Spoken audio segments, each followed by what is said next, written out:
We crack open the cold one with the crew. RJ bringing brews, AP got the screw. Midwest vibes, current pints, yeah we grinding. Sales of Fox and Morse, keep your minds rewinding. Across the state, spread the word, that's how we do. From the craft to the cans, always something new.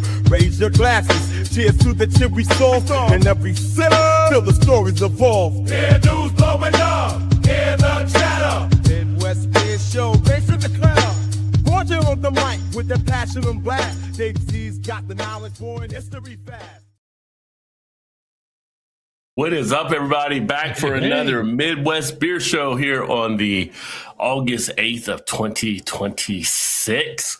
Great to have you join us. And Dave, great to see you again, my friend. Yes. Happy Saturday. Happy Saturday. And going to get into some of the beer stories and a lot of beer festivals taking place around the area. There's actually a lot of stuff that happened the last couple of weeks. I just stopped from putting too many stories in for the show. It's just like Great Taste of the Midwest is going on right now. That's always one of the bigger ones up in Madison. Yes. Yeah, and there was actually one of the social media folks was on Instagram sharing that she was up there for that event as well. So, yeah, that's another thing taking place. And always great to have the beer season when the beer season is happening for sure. Yeah, I'm going to go to one tomorrow. There's Dovetail, which is a great brewery here in my neighborhood. They're celebrating their 10th birthday.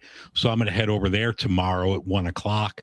They got a really nice, cool commemorative glass you could get. Good festival. Always, great European, German style beers here at Dovetail. So I'm going to hit that one up tomorrow afternoon.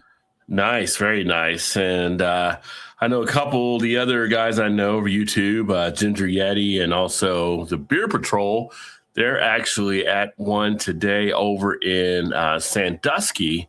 So they're at the CLAG event that's taking place. I think it's the 6th annual CLAG event they've done there for a beer festival type thing. So yeah, everybody's getting out and stuff. I am not kind of relaxing. And then also today, still haven't made it there yet, but today is also in Pennsylvania, in Pittsburgh. They have the festival taking place there too. So Barrel and Flow? Barrel and Flow. I didn't realize it was just went through the year so quick, and I started seeing things this morning and stuff from the bottle share last night they had, which is always seems to be a fantastic bottle share they do at that event. So a lot of good stuff, but now they're having that there. So yeah, it's definitely the season. I got to tell you though, it's pretty hot out there. So I don't know if I want to be out at a lot of festivals in this kind of heat. So I can't wait till Oktoberfest gets here where it's like nice and cool for September. But they're all out. I stopped off at my Binny's today, and they are all not all, but I would say there's a good number of them. They got all the German ones out there, all the local breweries putting stuff out. But I'm like, and I'm looking, and I'm like, it's hot. It's just too damn hot. Too damn hot. Like the rent's too damn high. It's too damn hot outside, right? So yeah, definitely a battle for sure. I go in here and grab my first beer out in a bit, which actually will be a nice tie-in to our first story here to share with everyone as well. So shout out to Todd in the house. Good to see you, Todd. What we talking about? We're talking about all kinds of stuff with beer here in a second. So just kind of getting started. Let us know what you're drinking as well. Drop some comments out there. Let us know also for you and everybody else watching what kind of beer news you're seeing in your area, things you want to cover. We can definitely pivot and share that kind of stuff there as well. We're always open up to the participation of those watching here. So talking about the first story with the beer news, we had that Firestone Walker teaming up with Marsbrow for their 2026 Oktoberfest lager.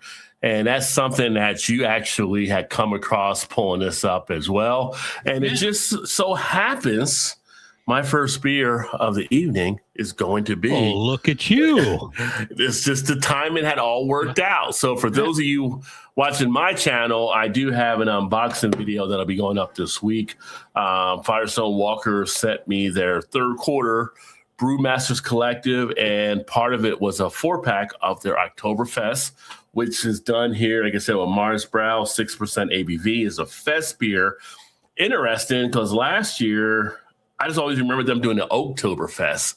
Yeah. So I was looking to see if this was barrel aged, but no, this is just a collaboration with them, done in that style, almost like how we have it with Sierra Nevada, I think, when they do their Oktoberfest beer. So yeah, they do theirs every year with a different, like, and it's always like small regional breweries. Like most of them, you're like, oh, I never heard of them, but they're always great.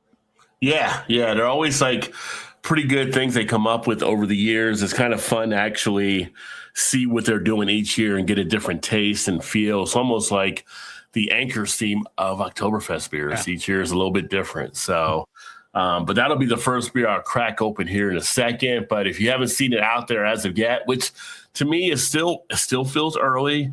Yeah. I was seeing Oktoberfest beers here in July. Our last show was a couple weeks ago in July, but I was seeing Oktoberfest beers and I started to see pumpkin. Now I see them both a lot more as we're getting into that race for the heading into that early fall beer sense, right? Everybody just floods to shelves to see what they can get sold before people get burned out, I guess. But yeah. This is a brand new German-inspired lager brewed with Marsbrau. I actually say we'll land at 6.2% ABV, so a little bit higher than I thought it was. Yeah, a little on the higher side, but yeah. It says smooth, malt forward, golden fest beer that dominates modern Oktoberfest celebrations in Germany, which is true because now a lot more of the breweries do the fest beer than they do the Märzen style. So, which is interesting.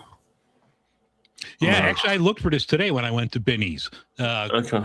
You know, they had a couple of, like the older one-offs, and then they had the mix pack that we had a few weeks ago. So I'm like, all right, because I was seeing if they had it, I was going to grab it, but I didn't see it today. Yeah. So this one was actually canned July 21st. Right. So relatively pretty good freshness on it here. So we are looking at just over 2 weeks, 2.5 weeks, basically. So there you go. Yeah. But this is one style of lager I can drink pretty much year round. So I'm not upset that it's out early. It's just, it doesn't always feel as right coming out early in my book. So. Well, you're pouring that. I'm going to pour from Kishwaukee. They're in Woodstock, Illinois. This is their IPA. It's a great brewery. I'm going to talk about them on the podcast coming up this weekend. Come out later tomorrow night. But all of their stuff is really good. Great people. So I saw this one today. I had to pick up their IPA. I don't know if I've ever had this one. Oh, really? Yeah. Might be something a little bit different for you. I thought I was reading that it was more of like a traditional English style, but I'm smelling American hops out of this. American. Oh, that's good. That's really good. Okay. It's a lot more malty than what you get in an IPA. I mean, it's a little, I don't know if you could tell, it's not like crystal clear, but no, there's good bitterness. It's definitely more on the West Coast style, but with a lot of malt. It's really good. Yeah. And this one's a little bit more of a darker hue than your straw yellow color. But I got to tell you what, I'm actually digging it. I mean, It's got a great amount of flavor on the mouthfeel. Nice maltiness, nice grain effect. Nice little bit of a sweetness to it. Very smooth going down in the back end. So it's hard to say anything Firestone Walker does is bad, but this is a good way to start up Oktoberfest early. There you go. Yeah, 4 16-ounce cans, not bad either. Let's see here. What is that? Well, we were talking about the Oktoberfest beer, then Dave had his beer there, so I'm not sure which one you're referencing there, Braden. But yeah, cracking these open. Currently drinking Omnipollo IPA, 6.2, but the body of a triple beer is called Omnipollo Hat. Oh, very nice. Nice. What's up, Chris? Great to see you, brother. Hey. I haven't had an Omnipollo in a bit, so I can imagine him doing a great job with that. And we got Ryan in the house. What's up, fellas? Just had a Citra High from Mantry.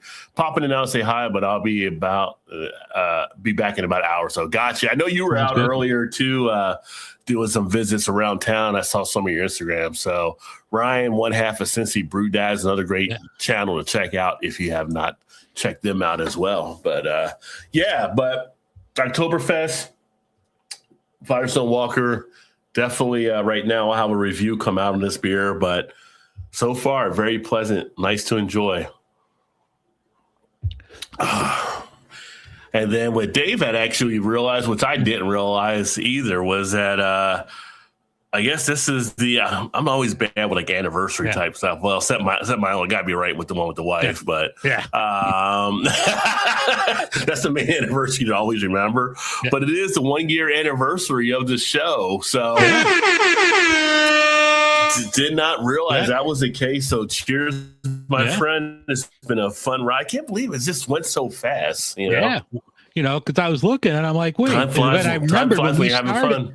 When we started, I was on an earlier shift and we were doing it on Friday night. So I'm like, oh, yes. Because I was going through like different artwork and then I saw the one from last year, August 8th. I'm like, wait, Saturday's August 8th. I'm like, oh, shit. Happy anniversary. It's a big day for anniversaries in Illinois. We'll get to something later.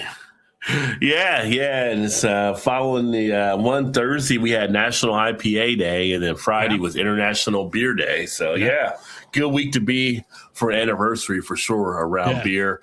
Other thing that we saw this week, Toppling Goliath. Yeah. They're getting into the light beer game as well. Crisp, clean, ultra sessionable release.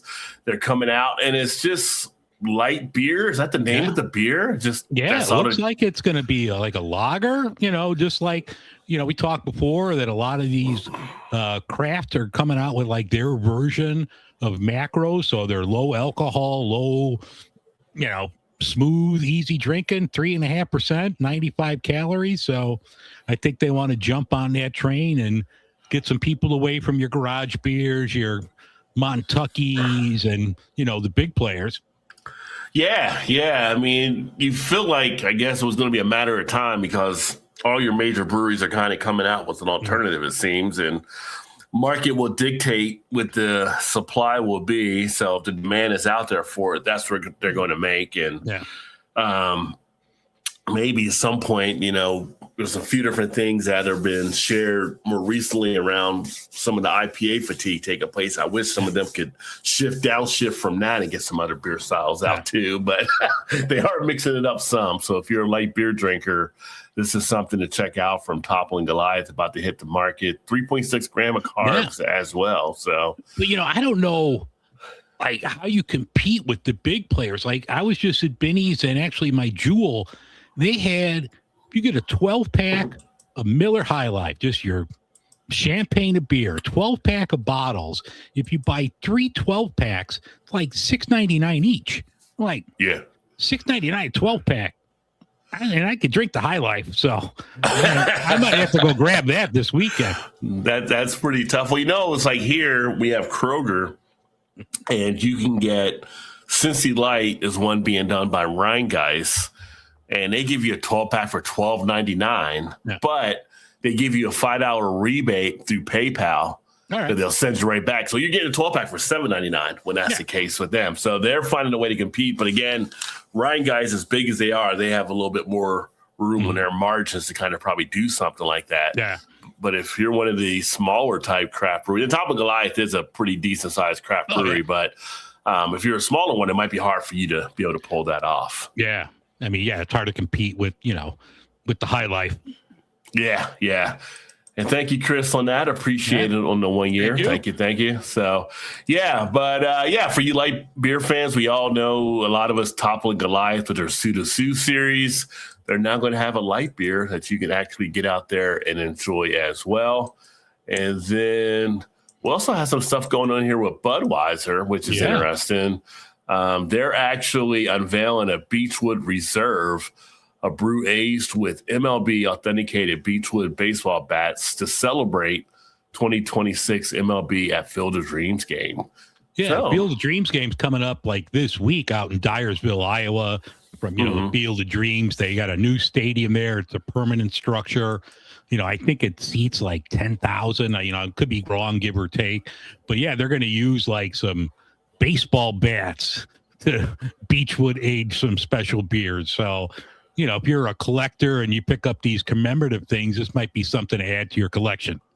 Yeah, it definitely could be. It's interesting. We actually, and I haven't put the video up yet, but I think I shared since I went down to Louisville a few weeks ago. We got together at one of the breweries there, Trellis, and I don't have it up here. I didn't think about bringing it up here when I was doing the show, but we went to their brewery, had a great time. They rolled out the carpet for us somewhat, had a nice little tour, and being out of Louisville, obviously you have Louisville bats there. Yeah.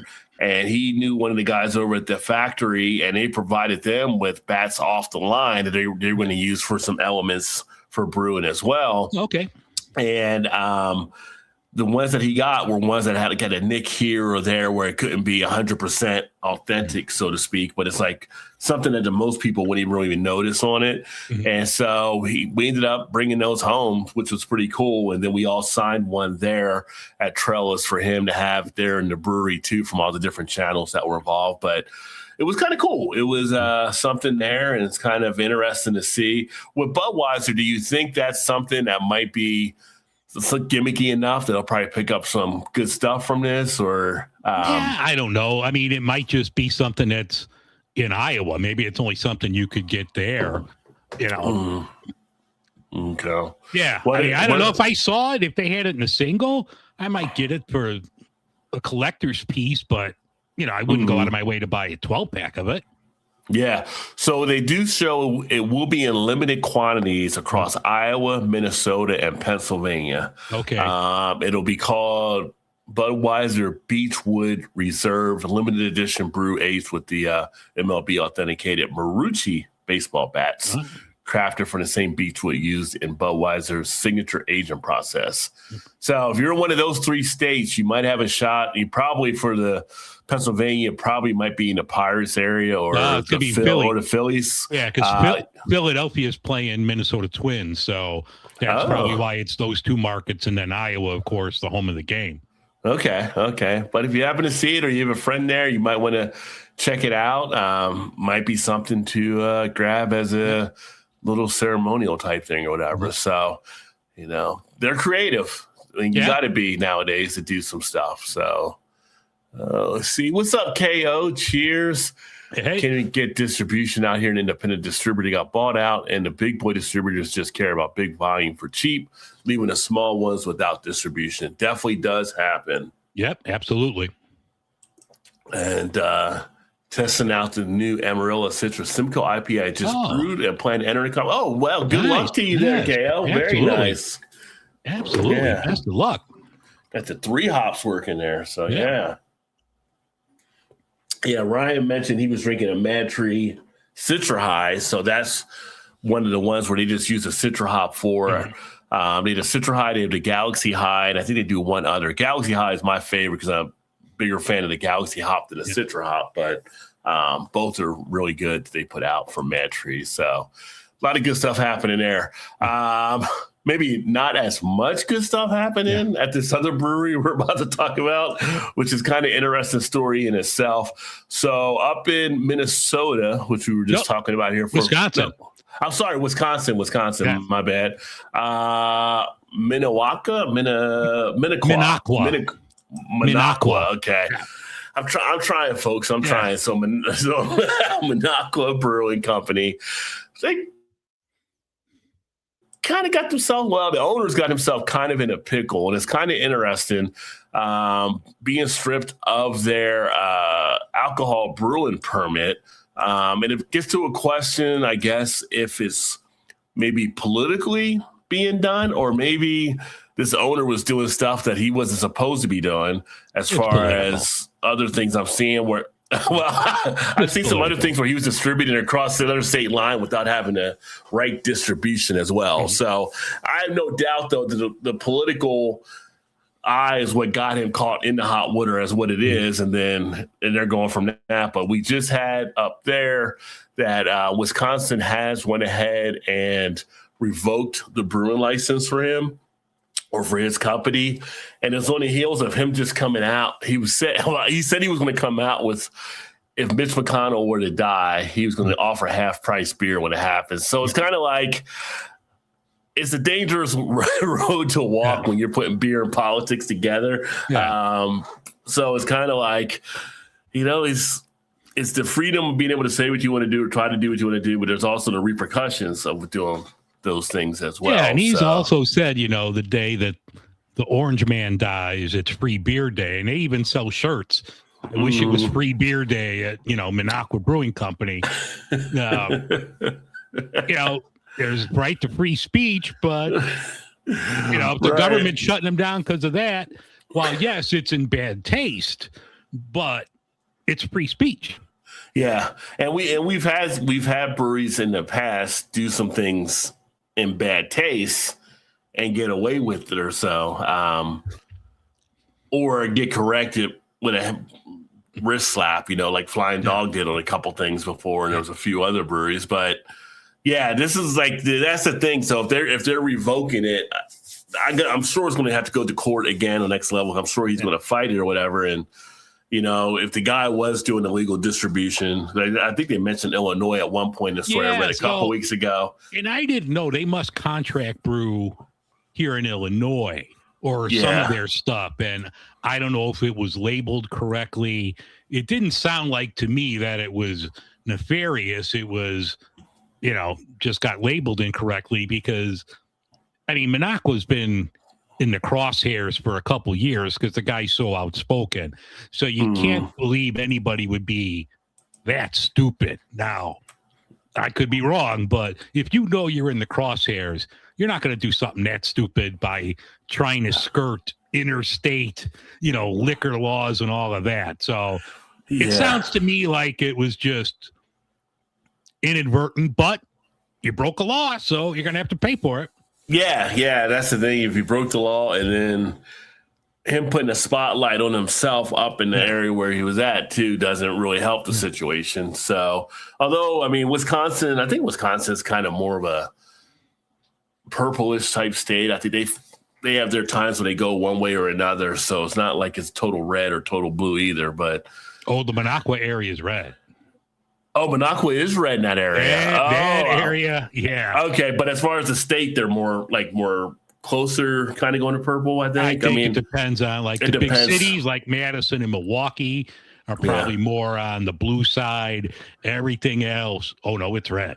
Oh, if he's red where he's at, so he's kind of pretty much finger in the eye of folks, which is really, then it makes it really interesting. Like if you're trying to do a businest there, and it's a heavy rate thing, how long are you going to survive there before they start shutting you out, right? So I have to question some of the motives on that or whatever. Shout out to Noah. Cheers. Great to see you, my friend. Yeah, great to have you back, my friend. So keep an eye on that, I guess. That'll be interesting. Goes to court. Rheingeist, they just became the official hometown beer partner of the Cincinnati Bengals. So always great to see when craft beers are getting a head start. Braxton had done it with the Reds for this baseball season. So now we have another craft brewery out there. Of course, Rheingeist has the Truth, and they have now probably like 5 or 6 variants of the Truth. They pretty much went the same way as like the Hazy series with Sierra Nevada, where they kind of just built a whole line out around Truth. They're still making other great stuff, so they're not as heavy into it, but it's kind of nice seeing the things they're messing around with that one there. But they're looking forward to being able to do that. And Rheingeist Cincinnati Bengals, 24 and 12 packs of the Cincy Light and Cincy Light Lime and Truth will hit shelves starting in mid-August, so the next couple weeks.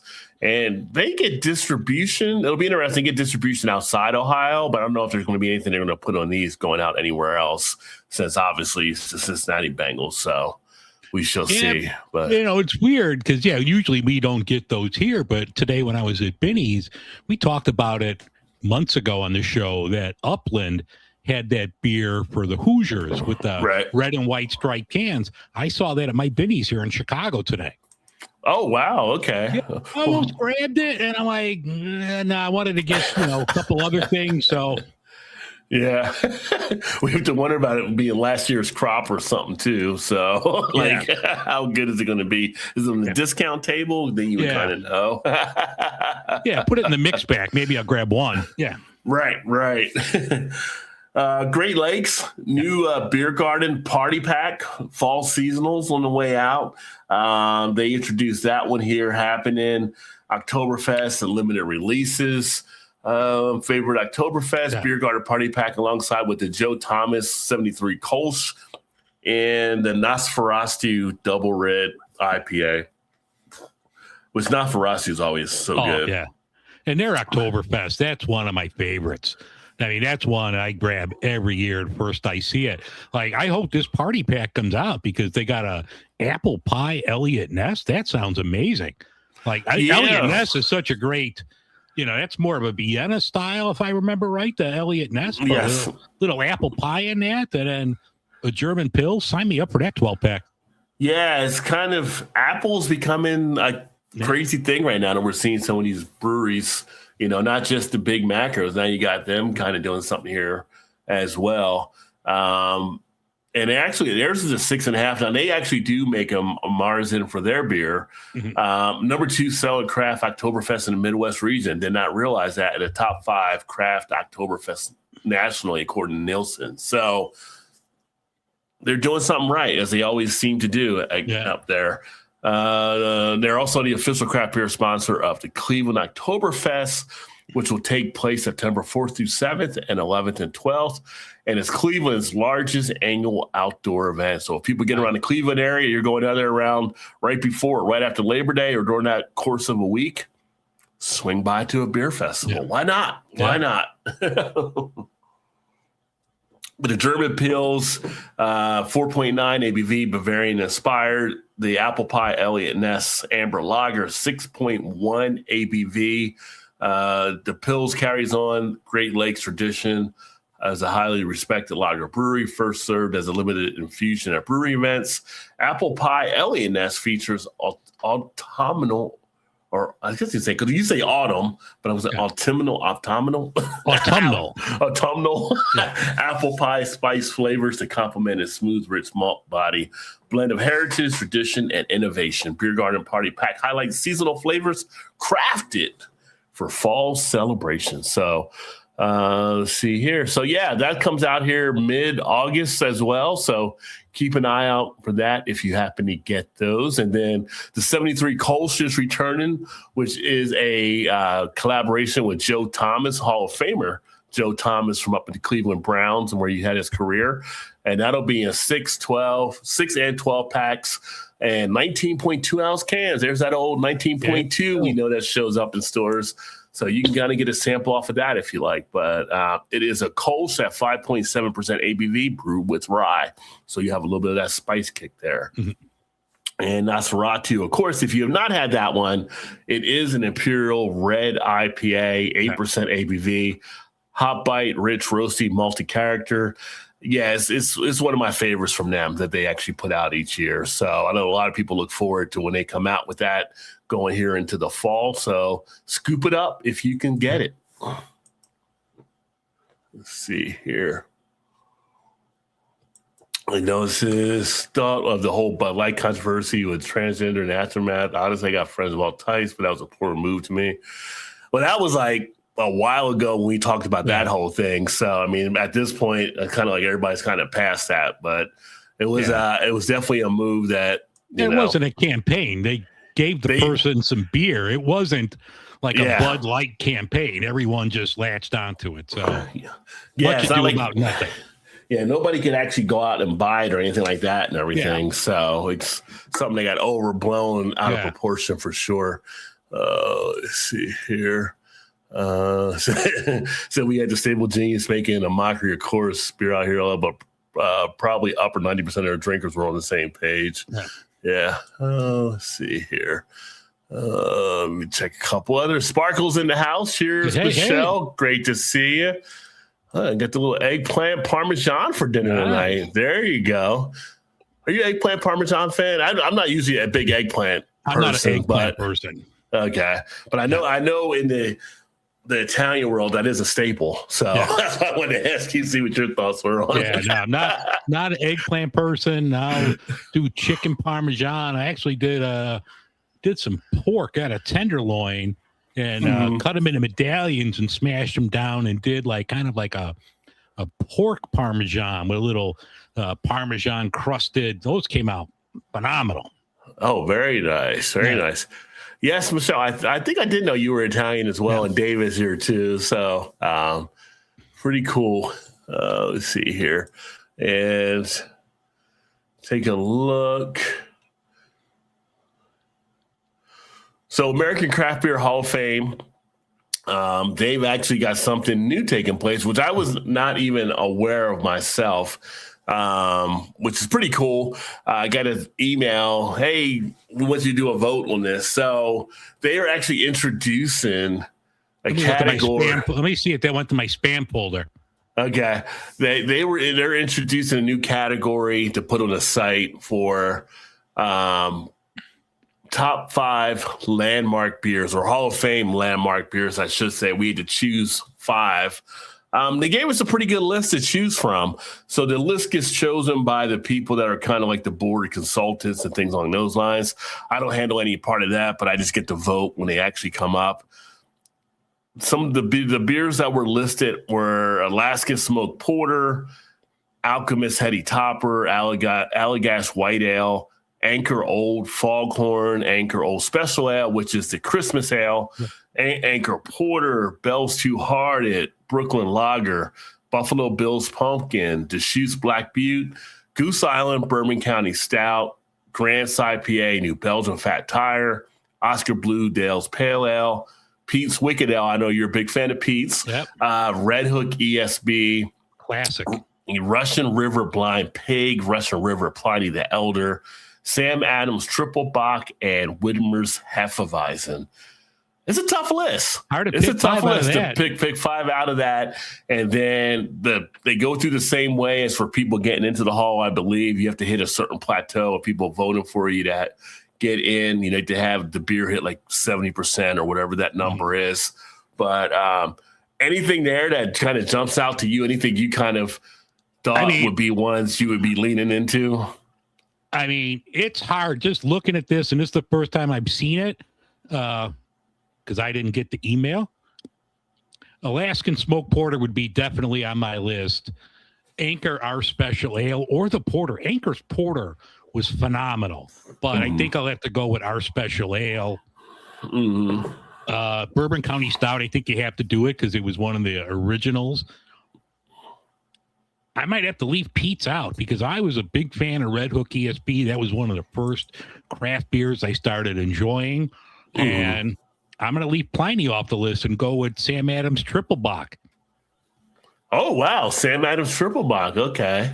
That was great. And those cobalt blue bottles, I used to get those 25 years ago. It was so thick. I mean, it wasn't carbonated. It had like the cork, Yeah, I remember the cork. Yeah, it was the sipping. It was like 13-14%, which in the mid to late 90s, you didn't see that. Yeah. Well, looking at it, and I'm not going to say who I voted for yet because I'm going to wait till it actually gets released and I'll have my answer sheet to kind of share with everyone. But I looked at it too, and I was thinking about beers that weren't on the list, right? And it was kind of interesting, like Sam Adams Triple Bock. But then I was thinking, like, how do you not have Sam Adams Boston Lager? Well, they had 5 beers last year. I forget. I know Celis White was one of them last year, but he put out 5 beers last year in the inaugural class of like the beer Hall of Fame, not the people, the actual beer. Yeah. Well, that one, I know we didn't, as electors, we didn't get to vote on that one, I believe. I think that was something that came out, but now they have us voting. But I'll have to go back and look to see which maybe that one was in then already. So I was just kind of looking at the list that came out here and just thinking anything that you think that you would have liked to have seen on the list or any other classics you thought.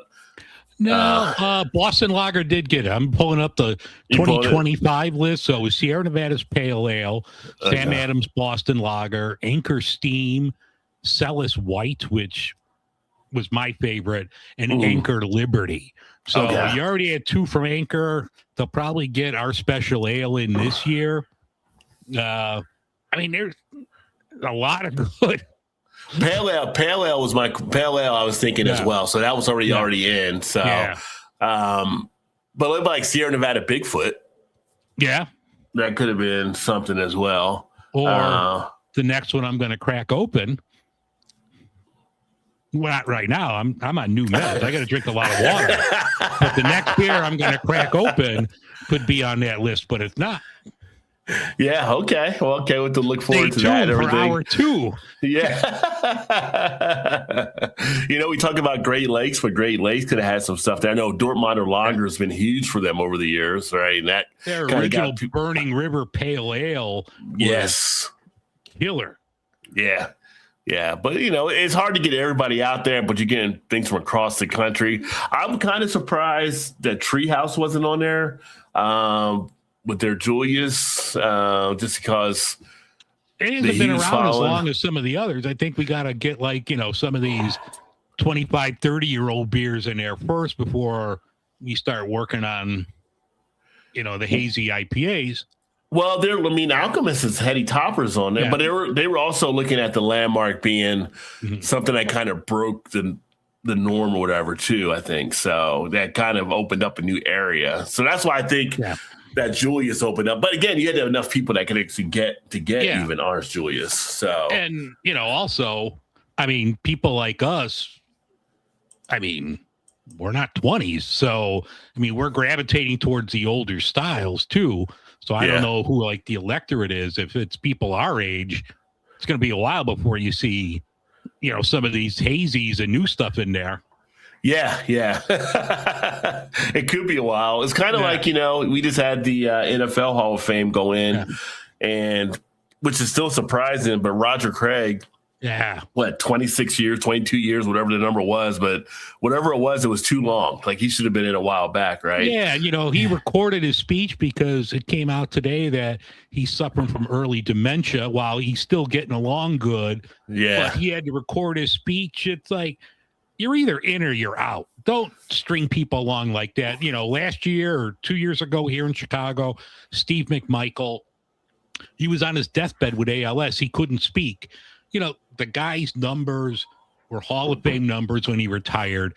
Don't string people along like that. You're either in or you're out. If you have the numbers to put into a sports Hall of Fame, just do it.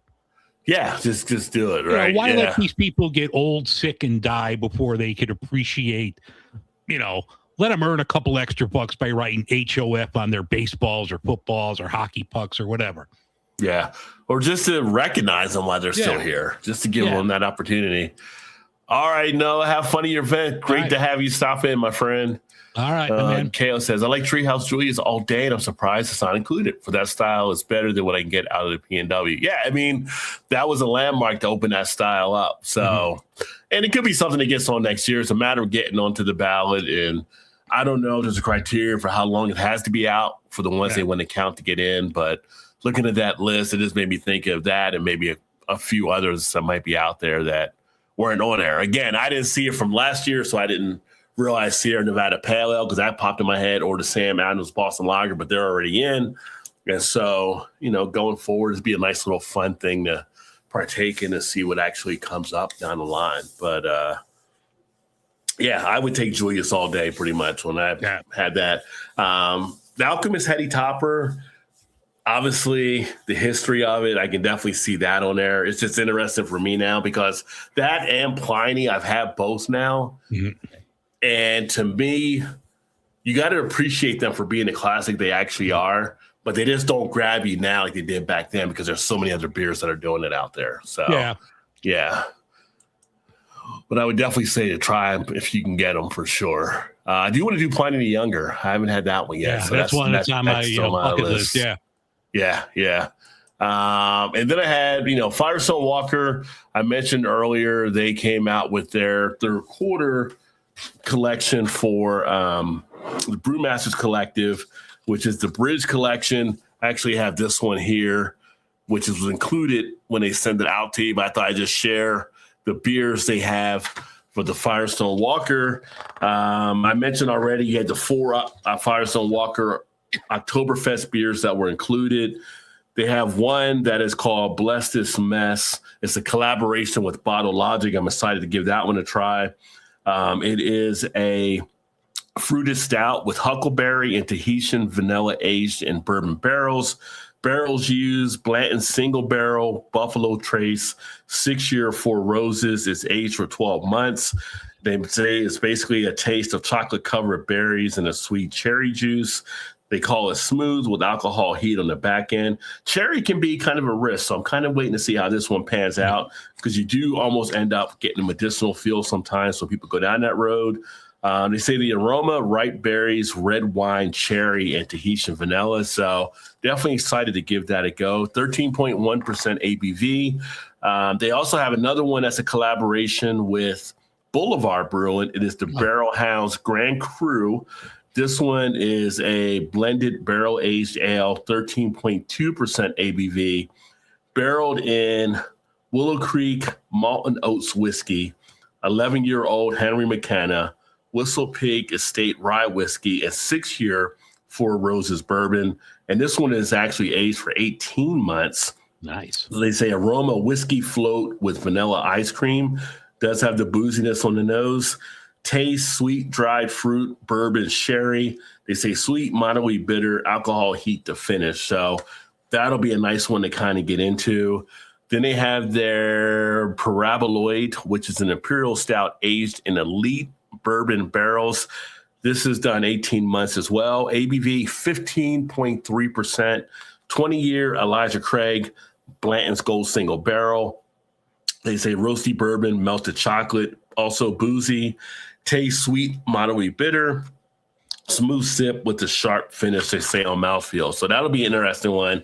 And then they have their Churanimo, which is a barrel-aged stout with pineda, cinnamon, vanilla, and graham cracker. Nice. So this is, 10.5% ABV.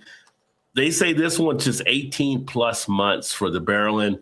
10-year Henry McKenna and 9-year Elijah Craig, 6-year Four Roses and 8-year Elijah Craig. Aroma vanilla bean, cinnamon, graham crackers, dark chocolate, and then taste sweet cinnamon crumb cake, vanilla milkshake, and s'mores on the back end. That does sound all right. And they say the smooth all around there.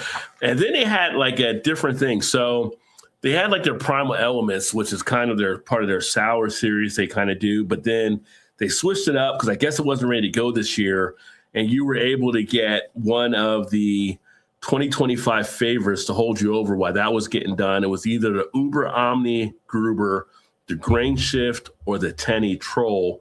So I ended up getting the Uber Omni Gruber, which I need to check on my phone here real quick because they didn't have those three in their brochure.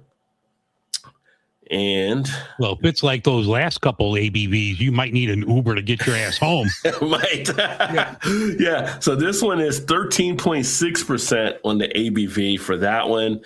Double barrel aged with coconut, hazelnut, coffee, and vanilla. Nice. An opulent stout brewed in collaboration with Omnipollo and Fro Gruber. So that'll be another collaboration one from them as well. So looking forward to getting that as well. So thanks again to Firestone Walker. For my part, I was able to be fortunate enough they included me in a series complimentary for me to check out their beers, and it's been a fun ride. So thanks to them for being a partner here with the channel. And they got some other stuff happening too. I didn't get a chance to pull their press releases. I think Dave, you may have got them as well on a couple of things they're actually working on for some new beers. So we may see some more got some Stone stuff too that they sent out to them because now Stone is part of the Firestone Walker family. I saw those earlier in the week. Yeah, and I think I have a story down here with that, what they have going on with Stone as well. So we'll definitely get that on. Michelle, 64-ounce water bottle, nice and water. You gotta stay hydrated. Gotta stay hydrated. We all learn from the water boy. My Italian sister, Michelle, I'm with you right now. This fucking Yeti. I mean, that's physical therapy for my elbow. These things weigh a ton. Yeah, that's why it costs. That's why it costs so much too. God, this is like a blunt instrument. You could have hurt somebody with that thing. Yeah, I agree, Kay. He should have been in a long time ago. Started a sports bar in the riverboat in Mississippi a while back. Not sure if it's still around. Yeah, he should have way been in. I mean, won Super Bowls. He was the first guy to do 1,000 rushing, 1,000 receiving in the same year. I mean, he didn't have the longevity that Walter Payton or Emmitt Smith had, but shit, Roger Craig was the beast. Yeah. Well, Vinatieri got in as a kicker, which is hard for some of the kicker stuff to get in. But one of the things they made mention of too, It was him. It was Vinatieri. It was Kuechly from Carolina. Yeah, Kuechly from Carolina, who deserved. I mean, Larry Fitzgerald. There was a quarterback though too, wasn't it? Drew Brees. Yeah. But with Kuechly, he had a great career. Obviously, he got a shortened career. I mean, he's only like, how do you say, like 35 now or whatever. Yeah. So he got out pretty early because he got to be out of the league for at least 5 years. Yeah. But they said, with him getting in, it basically should be about what you do in the field, not how long you played it. Because a big knock on why Terrell Davis hadn't gotten in before was that he didn't play long enough. Yeah. But for the time he was in there, he was a beast those years. Yeah. I mean, they finally let him in. But, I mean, you let guys in like Gale Sayers back in the early 70s. At the time, I think he was 34, I think, when he got into the Hall of Fame. He was like the youngest. And, medicine back then wasn't like it is now with an ACL and you could be back the next year. Yeah. But, Gale Sayers was the shit. Yeah. Well, Jim Brown only played 6 seasons, right? So he played 9. Oh, he played 9. I think he played 6. Okay, he played 9. So but a lot of times they were talking about the length of the career, but you get shortened out of an injury or something that happened, and that's not on you. That's not your fault. Yeah. You still put up the stuff that deserves where you should get those accolades. Yeah. Ryan said, I wish Firestone. Yeah, I keep mentioning it to him when I talk to him, Ryan. I'd love to get distribution as one of the states for him.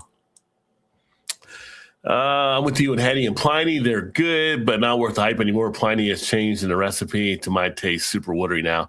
Yeah, I mean, it had a classic West Coast feel when I had it, but everything's kind of just caught up with this. I had the same thing when I had the Highlight and what's their one? The Highlight for Cigar City. When I had that one, it was kind of like people were all talking it all up and everything like that. And I'm like, like Dave would say, it's good.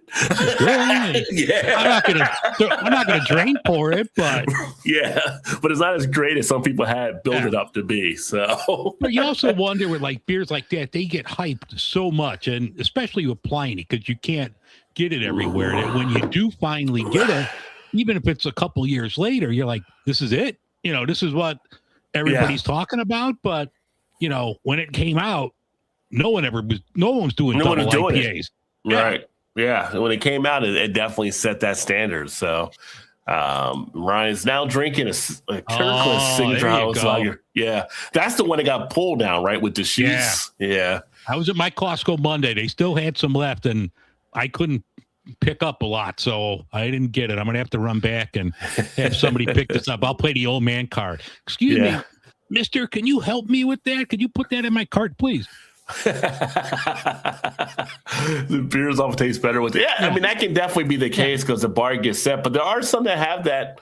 They deliver on that expectation though too. So but it's just tough. Like I said, it's because there's so many other beers that are out there now that do that style. You might not just stand out like you thought you used to, or like you did used to even. So we had that there. The other thing too, let me take a look here.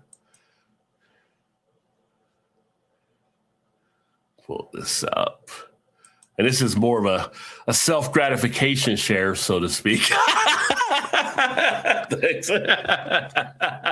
And so for those of you that follow the Facebook page, or if you're here on YouTube, on the community page, I mentioned out there, I had the second piece done with Beverage Master titled Great Beer is Not Enough. Your label still has to sell it. And it was one of those things that I wanted to write about for a while. And it was like, all right, let's go ahead and get into it. And breweries, they got to do better with their labeling. They just got to do better. So the article itself, I kind of talk about some of the opportunities that breweries might be missing, or how they can maximize, how they might be not really getting consumers in they could by just taking these simple type steps on things. But it was great to actually have that put out there, and they ran with the piece, and actually first piece in the magazine. I didn't know, like my last one was like the second or third, but this one's like, right there, like mentioned. So moving on up, so to speak. But if you haven't seen it, the link is there on Facebook. The link is on, like I said, the community tab and some other stuff. So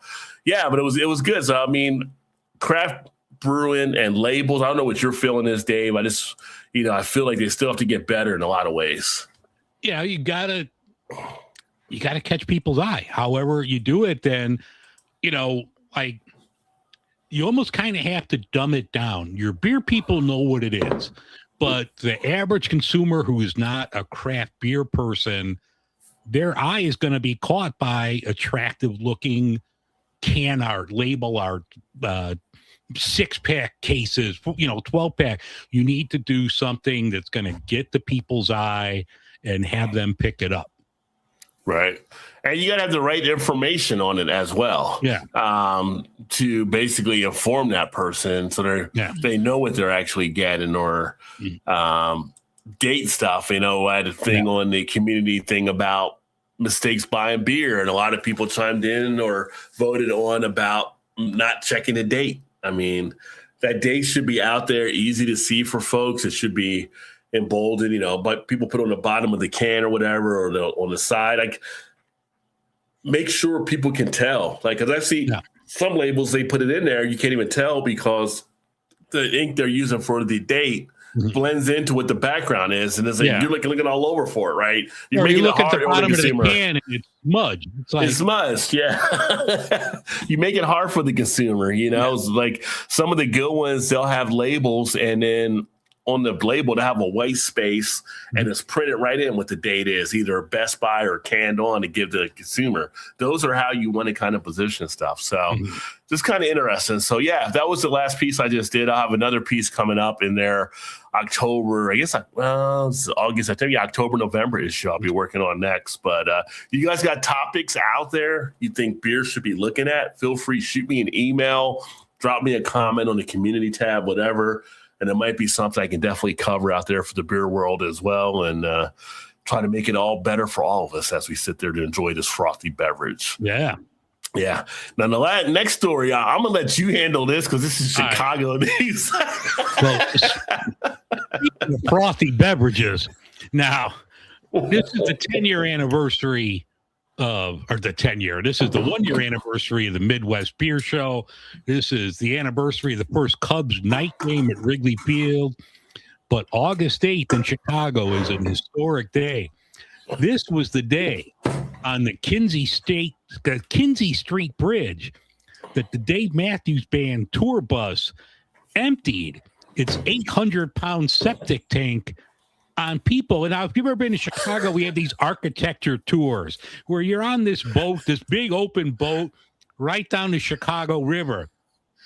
Well, as this boat was coming, not anybody associated with the band, not Dave Matthews, he wasn't emptying the septic tank. The bus driver had it parked over. 800 pounds of fecal water just went on these people on the boat. So you could say, like, they did not have a good experience in Chicago August 8th, 22 years ago. But it's a huge anniversary. They have a sign put up. Riot Fest put up a sign. I guess it gets taken down. But they have a sign on the bridge that says, on the afternoon of August 8th, 2004, at this very location, the Dave Matthews Band tour bus emptied the septic tank over the Chicago River, drenching passengers on a boat tour with 800 pounds of human poop. No one died that day, but many wish they had. Never forget. They say 800 pounds of poo on some people. Yeah. On the Instagram post. Yeah. That's So it's a big historic day in Chicago. It's a Dave Matthews Band tour bus day. Wow. Was it like a hot day too when it happened? Because that's just, that's even August, worse. It's got to be, That would be terrible. Well, it was terrible for sure. Yeah. It said, like, some people said, like, the whole boat then had a porta potty smell, and brown water was hitting people in the arm, and it's not good. Man. Yeah. I could have said that was pretty shitty, but that was just too obvious to say that. So, and according to the article, there was a Monty Python skit like vomitorium as passengers were just if you know it, if you've seen it, Oh my gosh. So yeah. So Dave Matthews Band comes to your city. Just be careful. Yeah, well, they got a new bus driver, so yeah. I wonder if it was Cousin Eddie driving the bus that day. Yeah. What are you going to do, Clark? Well, thank you, KO. Appreciate it. Yeah, definitely check it out. It does seem obvious a lot of things that should be done. And it's like, how do you miss, some of the things here? Thoughts been that the average consumer may not check, but they will taste the difference between a 5-month IPA versus 1 month. Yeah. And not even just like the date and stuff or the ABV. Like, I don't know how some beers can still put stuff out and not list the ABV, that people will know what they're actually drinking. Like, you don't want somebody sitting there thinking they're just drinking a regular beer, just a 12% or something, sitting in a bar, and they try to get out and drive to go home, right? So, yeah, or like in my case, lactose. Put it on there. If it contains lactose, not every beer does. So I'm assuming it doesn't have it. Yeah. And speaking of the Dave Matthews Band bus, I would know if I had a beer with lactose in it. Yeah. Something in beer can that should be standard, ABV, canned on, even malts and hops would be nice. And you do have some that do put the malts and hops. Yeah. Some put the canned on and the Best Buy. They put both of them on there. So there's definitely a way to actually do that. Michelle just says, "Dave, that means she's just laughing. She's laughing right now for your story." Some of the boats said, "Well, at least we didn't have to listen to music." No. Let's just hope their mouth wasn't open when it happened, right? So, gosh. My favorite song by the Dave Matthews Band is "Don't Drink the Water." Yeah. And we also got Phase 3 news, which is good. So they're opening their first Chicago tap room at former Metropolitan Space in Avondale. Yeah, so this is one that you grabbed there. Yeah, it's going to be at the Metro Space, and I'm kind of torn about this because I love Phase 3. They put out great beers, top to bottom. I feel bad because I still miss Metropolitan there. We won't get into the whole thing because this is only a 2-hour show because it would take the whole last hour. That was the landlord thing with them too, right? If I remember correctly. Yeah. So, I mean, they vacated like 2.5 years ago. This place is sat empty. I think they've tried to use it as like wedding venue, but it's pretty much sat empty for 2.5 years. So I'm betting Phase 3 is getting a better deal on rent than they were giving Metropolitan. So that kind of irks me, but it has nothing to do with Phase 3. I'm excited for them to come, although it's going to be weird walking in there and not thinking about Metropolitan because I do still miss that brewery a lot. Yeah. Well, they're getting a kitchen as well, which Metropolitan didn't have too. So they'll be able to serve food. Oh, it's a great space. Ton of space there. They definitely have room for a kitchen. I mean, it's a phenomenal location. So I'm glad, weather's nice. You could walk outside. You're right over the river. We keep going back to this river, but you're right over there overlooking the river. Beautiful, beautiful setting. But I still miss Metropolitan. Sure. Yeah. It's hard to see good ones when they go. Yeah. It's hard to see another brewery going into that space. Yeah. When the bad ones go, you can say, well, that makes sense. But when the good ones go, you're like, but they don't have a concrete date they're saying yet, but they do expect it by later this year to open. Yeah. So stay tuned there. And that'll be a nice little spot you'll be able to get down and check out and, go from there on that point. Speaking of Grav, we see. Well, that's what I just said, Ryan. So it'll be later this year. So we'll definitely keep you posted. Louisville getaway that we did a few weeks ago. Great time going down. I put up some video. I put up the Atrium Brewing video when we were on site. Again, shout out to them. They did such a great job taking care of us down there. You talk about a brewery rolling out the red carpet. We're there. We're having different beers. We're buying beers. They're bringing beers out for us to try. They're giving a tour. We're drinking beer right off the tank line. And just a big shout out to them. So I'm going to actually crack open one of their beers that I picked up. On the video, I actually had shared a sample we were having with what they call their Goober series. It was their Grape Goober. It wasn't available yet. We actually came back the next day because all of us wanted to get beer to take home from Atrium for the most part. That's the only time I've only been on 2 get-togethers, but we only went to a brewery twice at one time, and that's Atrium. So I'm going to crack open their Grape Goober. This is a peanut butter and jelly sour. When I say peanut butter and jelly, I mean peanut butter and jelly. I mean, this beer, you got the peanut butter, you got the jelly, you got like the bread, you got like the crust. I mean, it's just a peanut butter jelly sandwich in a beer can. So if you saw the video, you saw me talk about it there. They had this one for grape. They had another one they did. I think it was strawberry, but they come up with the different things to actually do. So yeah, 6% ABV, and I'll have the individual review popping up there too, off the can. But I had to go back and get a goober. I just had to do it. You know, it was just like we went and we at the time got the last one in the cooler. They ended up bringing out more later, but I mean, it just goes down. Yeah, it's just purple. It's just like it's like grape jelly color, or a little bit lighter than that maybe, but it is. Now, growing up, when you were having a sandwich, were you a grape jelly or like a strawberry jelly on your PBJs as a kid? Oh, it was great. It was always great. I mean, I would do strawberry if we had to do strawberry, but it was always grape was the preference. And I was more of a creamy, not chunky peanut butter person. So some people like to have the chunky version. I like the creamy. But this, like, you get like the white bread, you get like the crust. I mean, it's just, as I sit here talking about it, just the aroma comes just right off. And it's just like, it brings back memories of having peanut butter and jelly sandwiches back in the day. So yeah, this is a nice, great one. If you're a sour fan, I can't say enough. You know, if you can get to the Louisville area, this is something you want to definitely have. Oh, man, that's so good. Yeah, I don't know how they do it. It's like magic. Like, well, I don't know what to do. Yeah. It's like Ricky Bobby and not Ricky Bobby, but old school when the mom's making a meatloaf. Like, I don't know what she's doing behind the wall back there. I don't know, but it comes out great.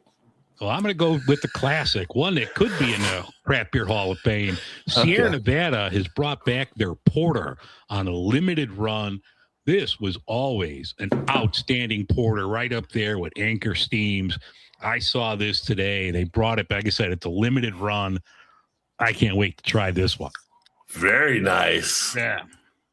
Cheers, Vanessa. Great to have you, my friend, as always. Vanessa? Breadsticks in a wood fire oven. Yeah. Oh, you got some head on that one there. Yeah. Oh, yeah. Smell the dark malt out of that, the nice, like, chocolate malt. Yeah. Outstanding. Porters are definitely nice. That's good. Most hated version, glob, slap the bread together to eat. I don't think there's a bad way to make a peanut butter jelly sandwich. Oh, no, I'm precise. I spread that shit out to the very edges. No, do a double decker. Were you a kid that would eat the sandwich, or did you want like your mom to cut off the ends? No, I ate the whole thing. Ate the whole thing? Okay. Yeah. So you weren't bougie in that regard. No, give me the whole thing.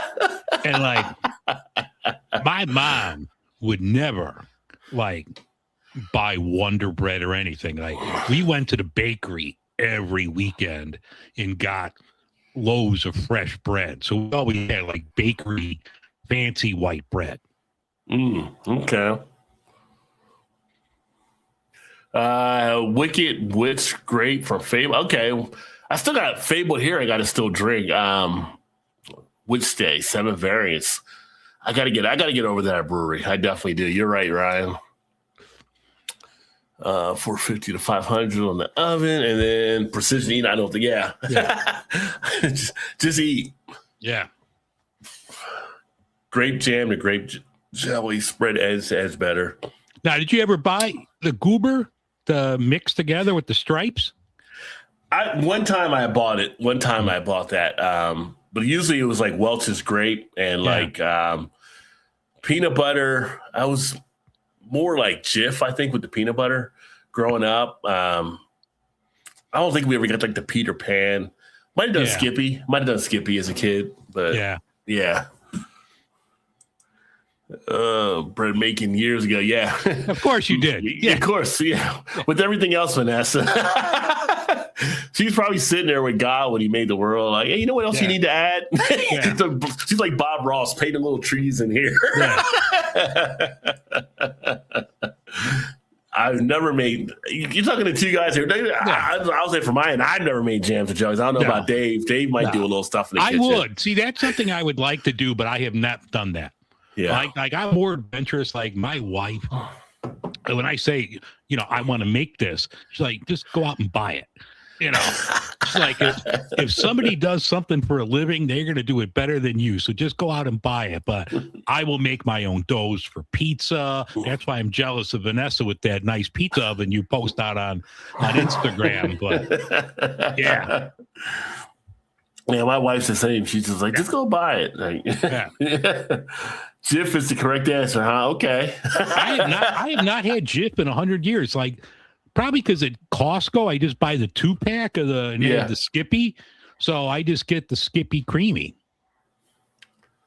People always say, like, other people that call it Jiffy or Jifs, and it's like, no, it's just Jif. Like, yeah. Harvested the wild grapes and I made grape jelly from them. See, I would have thought you'd made wine from the grapes, Vanessa, knowing you. I'm fine on my end. It might be yours again, Dave. I think Dave's all. You just broke up a lot here. It might have been yours there because mine was still going. Blackberry jam. I hear you good now, but yeah. All right. Pound bag. Just all right. This is gonna be cooking. Costco has 2 packs of Jif, both styles. Costco. Right. You guys are all Costco shopper. I've been in the liquor part. That's all I've really been in Costco. Mm-hmm. All right, sticks there. So yeah, but this one is really good. One of the other stories, because it's not in the Midwest, but it's kind of like watching the unfolding of it. It's almost like a soap opera at this point. So we had Sycamore Brewing. We all know about Sycamore Brewing and the whole. Oh, lost my wire here. You guys can hear me, but I can't hear you. Yeah. So we know about Sycamore Brewing. Yeah, we all know about Sycamore. We don't need to stuff, right? We don't need to rehash that. Stuff took place.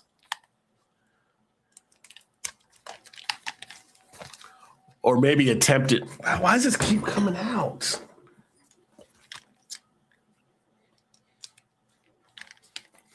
This is the fun stuff of live broadcasting, folks. But anyway, he had a whole Sycamore Brewing when it happened, and having to separate the wife from the owner, and he's basically trying to stalk a teenage girl. Then they went to the whole Club West type thing down in North Carolina, trying to do a remand, get him off the paperwork. And I don't know if the wife is still involved with it or not. If they forced her out too. I know the discussion was getting her out of it. But now they've actually went through laying off some of their employees amidst low distribution, which I think pretty much 99% of people saw probably coming because you guys are tainted there as a brewery now. Yeah. And then trying to figure out what they're going to do. But I guess they're going to make another ownership announcement at the end of this month. And it's like, if they still got the wife involved, whether she know or not, and I'm going to get her benefit of doubt saying she probably didn't know, she still can't be involved there. It's going to be like, it's going to go to a whole, I feel like, turnover. And then the Club West was such a bad name either. It made it sound like some 1980 thing back on some B movie you'd be watching, like they're going out of Club West to hook up or something. It's just like bad decisions all around for that brewery. Might as well have called it Epstein Island. Yeah, well, they had some other names they were kind of doing with the whole Club West name itself. But it's like, I don't know what they're doing out in North Carolina, but they got to come up with a better plan and what they're actually running under. But it's just kind of crazy. It's kind of crazy. The things that people will do out there, it is part of the beer world. They were like the top driver in Charlotte for brewing for the craft breweries, but yeah, they're in trouble. Blueberries harvested for making jam too. I don't understand the difference between jelly and jam personally. I just spread them both on the sandwich, whatever one I have. Yeah. Back here in Ohio, Great Lakes has now joined the suit against Ohio in the fight over THC drinks. So here in Ohio, Ryan, as you know, they kind of had the whole thing with THC and how they wanted to kind of put them in dispensaries. Dispensaries are like, we don't really want to deal with them because that's not our audience for that kind of stuff. And there was like 10 companies or 10 breweries that got a pass previously through a class action they had there, but other ones were kind of left out. So now you have Great Lakes, you have Rheingeist, you have 50 West, few others that are all teaming up now to basically take on the state of Ohio in a suit. 13 beverage manufacturers in total, it says, to allow them to be able to sell the THC drinks. And the thing is, it's legal in Ohio, but it's kind of like they're being held back over some false distribution because the governor doesn't want people getting stuff in gas stations and in cans of little kids. Well, don't put them in gas stations if you can't trust the gas stations. Put them in the other place.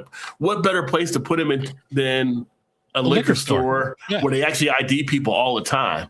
Like, like the way people do backwards stuff sometimes is just mind-boggling. It's mind-boggling on what we actually see and what's actually happening out here. I did find it interesting, though, that Great Lakes was a part of it because I didn't think Great Lakes was doing anything on the THC drink side that I was aware of. So maybe they had something they were planning to come out with, too. Well, I mean, the top of it, it's the float shop of the article here.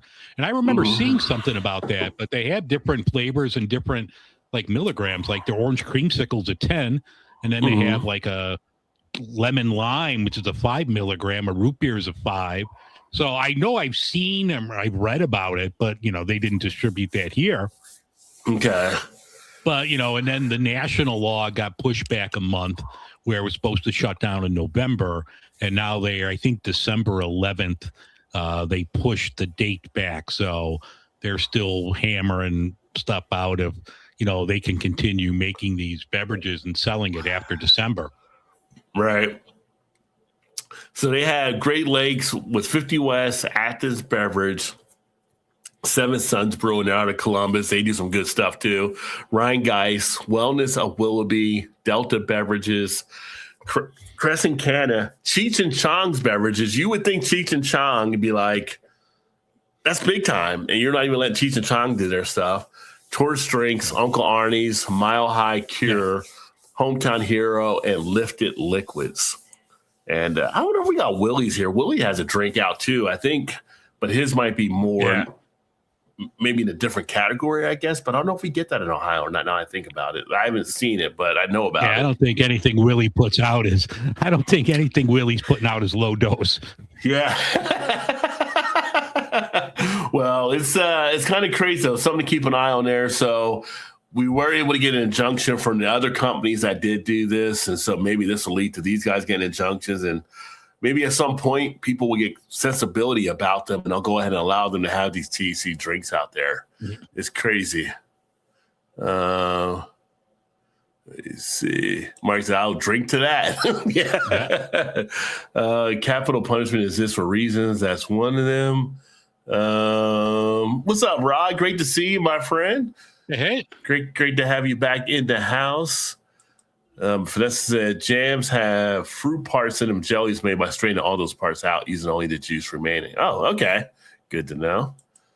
None of the TH stuff in Ohio makes sense. Exactly. It's just, it's all because DeWine or his wife, Fran, doesn't want kids to get their hands on it. Well, kids shouldn't be in the liquor store, so put them in the liquor store. Yeah. So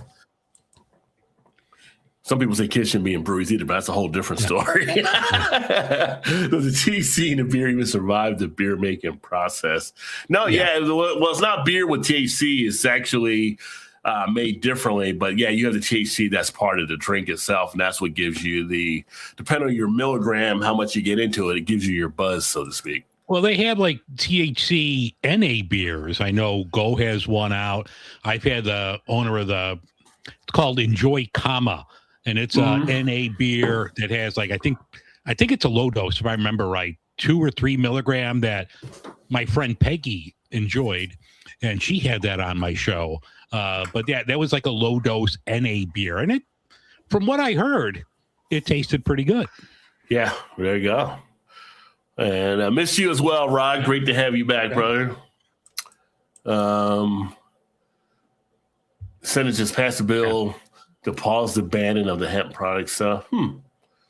Yeah. The beer should be in dispensaries, not stores. I don't know. I mean, I think the beers can be in the stores because the stores are actually set up to kind of treat that. For dispensaries, they don't have they want that. They don't want them because the profit margins don't work well for dispensaries. Yeah. For what they're actually doing. So now they do have other THC drinks they'll do, but it's not like the ones like the breweries and stuff are putting out. Yeah, the stuff that they have is a lot more than 5 and 10 milligrams. Yeah, well, you can get 5 and 10 there though. Dispensary, you can get the lighter stuff because some people just want to get like a 5 or 10 milligram, and it might have a CBD mixed with it and helps them sleep better, right? So there's different ones they have at lower, but they also have a lot of ones that are higher too. So yeah. And you can get that too, Rod, at the dispensary. They go ahead and just get you those straight weeds. You can actually get that. Yeah. So THC seltzers, yeah. So I mean, in fact, the Urban Artifact has their Costello line they work on that has some pretty good stuff there. What am I drinking? I am drinking right now the grape goober from Atrium Brewing. I think you came in afterwards. It is a peanut butter and jelly sour, and it is fantastic, like the NBA used to say back in the day. So Michigan, we have New Holland, which Vanessa knows New Holland because she's a big fan of Dragon's Milk. Yeah.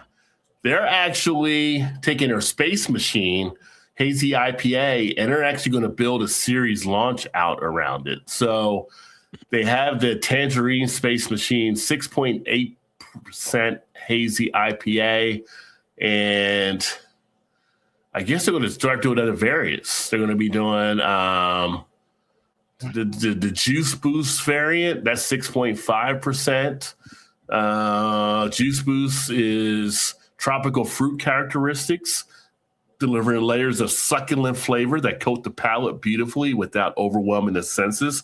Their words, not mine. The Uber Haze Space Machine, which is 9.7%. This is a massive imperial-style hazy IPA designed specifically for adventurous beer enthusiasts seeking intense flavor, depth, and elevated strength. Then they have their other one, not the same one, that's the Uber as well. But those are the ones they're building out now, and I guess they're going to be building out a series and some other ones. So, again, I feel like this is the hazy little thing effect from Sierra Nevada, where breweries are coming out doing different things based off of one beer, kind of getting that one design line out. So nice. Right. Who isn't a fan of Dragon's Milk? I don't know. I don't know who that person may be, Ryan. I don't know who wouldn't be a fan of it. Yeah. We were talking earlier that before I couldn't get like their Dungeons and Dragons variant, but when I went to a different Binny's today because I wanted to pick something up, and they did have that there. So okay. I gotta start going to this other Binny's to get more of that. There you go. And that's when it gets into some of these stores and whoever their beer seller is, right, or beer buyer, what they're actually working with. So one might be doing more outreach on distribution than what the others are. So, yeah, interesting. It's kind of like, some of our, like Kroger here, some of them have some good craft beer selection. Some of them don't, but it's a matter of who's buying for the store. Let's see. Yeah. 805 Blondale. I had Firestone Walker earlier, Rod. I had their brand new Oktoberfest. Is a collaboration with German brewer Marsbrau. So definitely something to check out if you get a chance there, because you do get some of the Firestone beers. Peanut butter and jelly sour. It really, it's really phenomenal. It was so funny. It was like, so we were there, and we were there on that Friday, and it came out. No, so we were there on a Saturday, and it was coming out that Sunday. So anyway, we ended up getting it. No, it was Friday. It was Friday we were there. We ended up getting beers, and he brought it out for us to sample because he couldn't sell it to us yet because it wasn't released yet. And we all got, it was like 6 of us there that have YouTube channels. and everybody was just like thrown back at how good this beer actually was. So yeah, I think everybody pretty much came back the next day and bought more because it's just that good. 9.7 is no joke, yo. Yeah, 9.7. I mean, that's your double IPA area right now.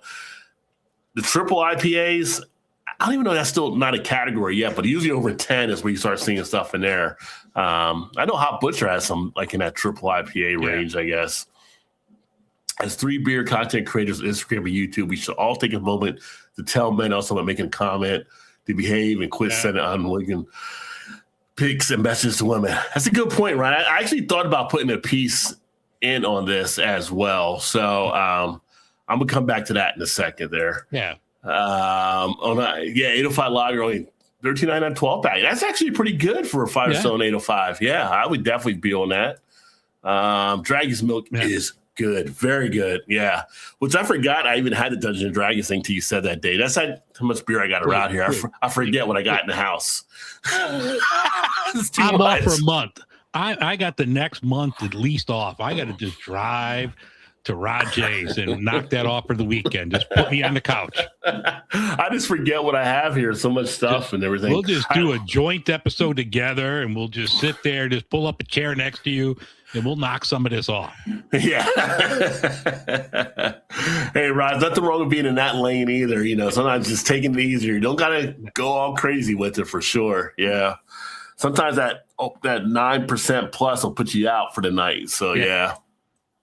But Ryan brought up an interesting point there. So I don't know how much you've been following on Instagram and stuff, Dave, and I haven't spoke to Roxy about it, but I had one of my other followers and subscribers. We go back and forth. She's down in West Virginia, and she put a post out. Yeah, I saw her post. Yeah, and I reposted there and got a lot of good stuff back. But dude, like, I don't know what's wrong with some of the guys that are out here.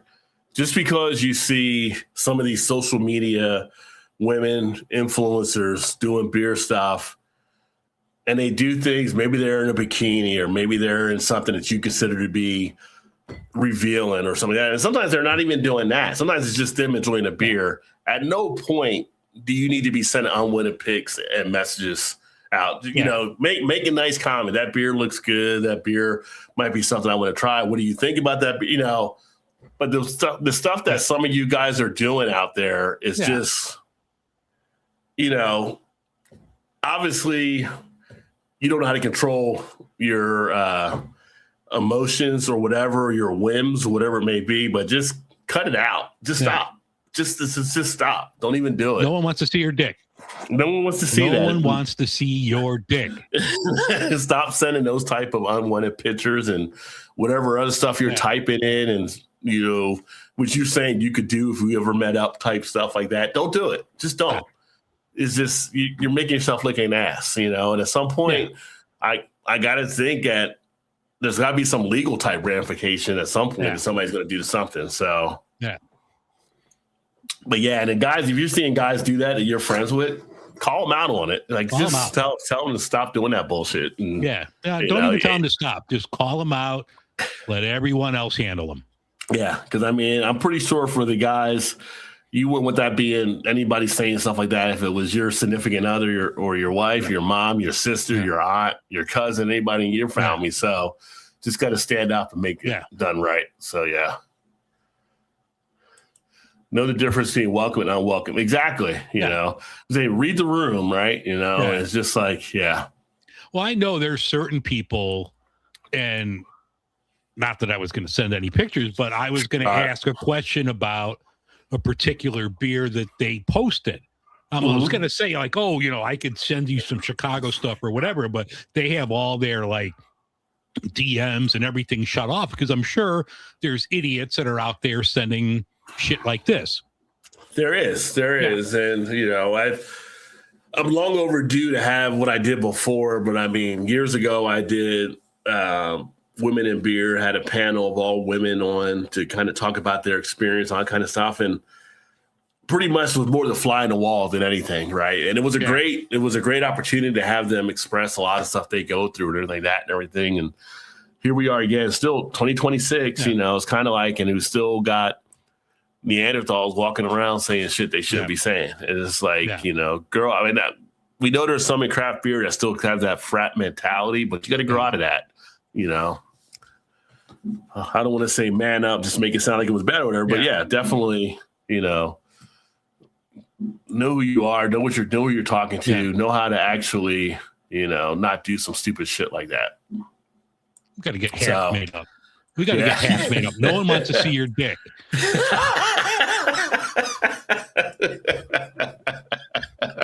Might have to, yeah. Yeah. It could be my next shirt. No one wants to see your dick.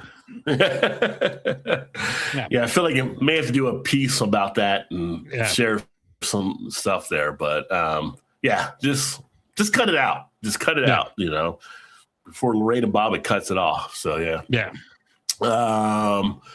Pilsy, a New Zealand inspired Pilsner from Toppling Goliath. So we talked about them earlier. They're also coming out with a New Zealand inspired Pilsner. So obviously a Pilsner with some New Zealand hops, coming in at 4.8% ABV, making it a refreshable, sessionable option for warm weather days, outdoor adventures, and everyday enjoyment. Good. I like New Zealand hops.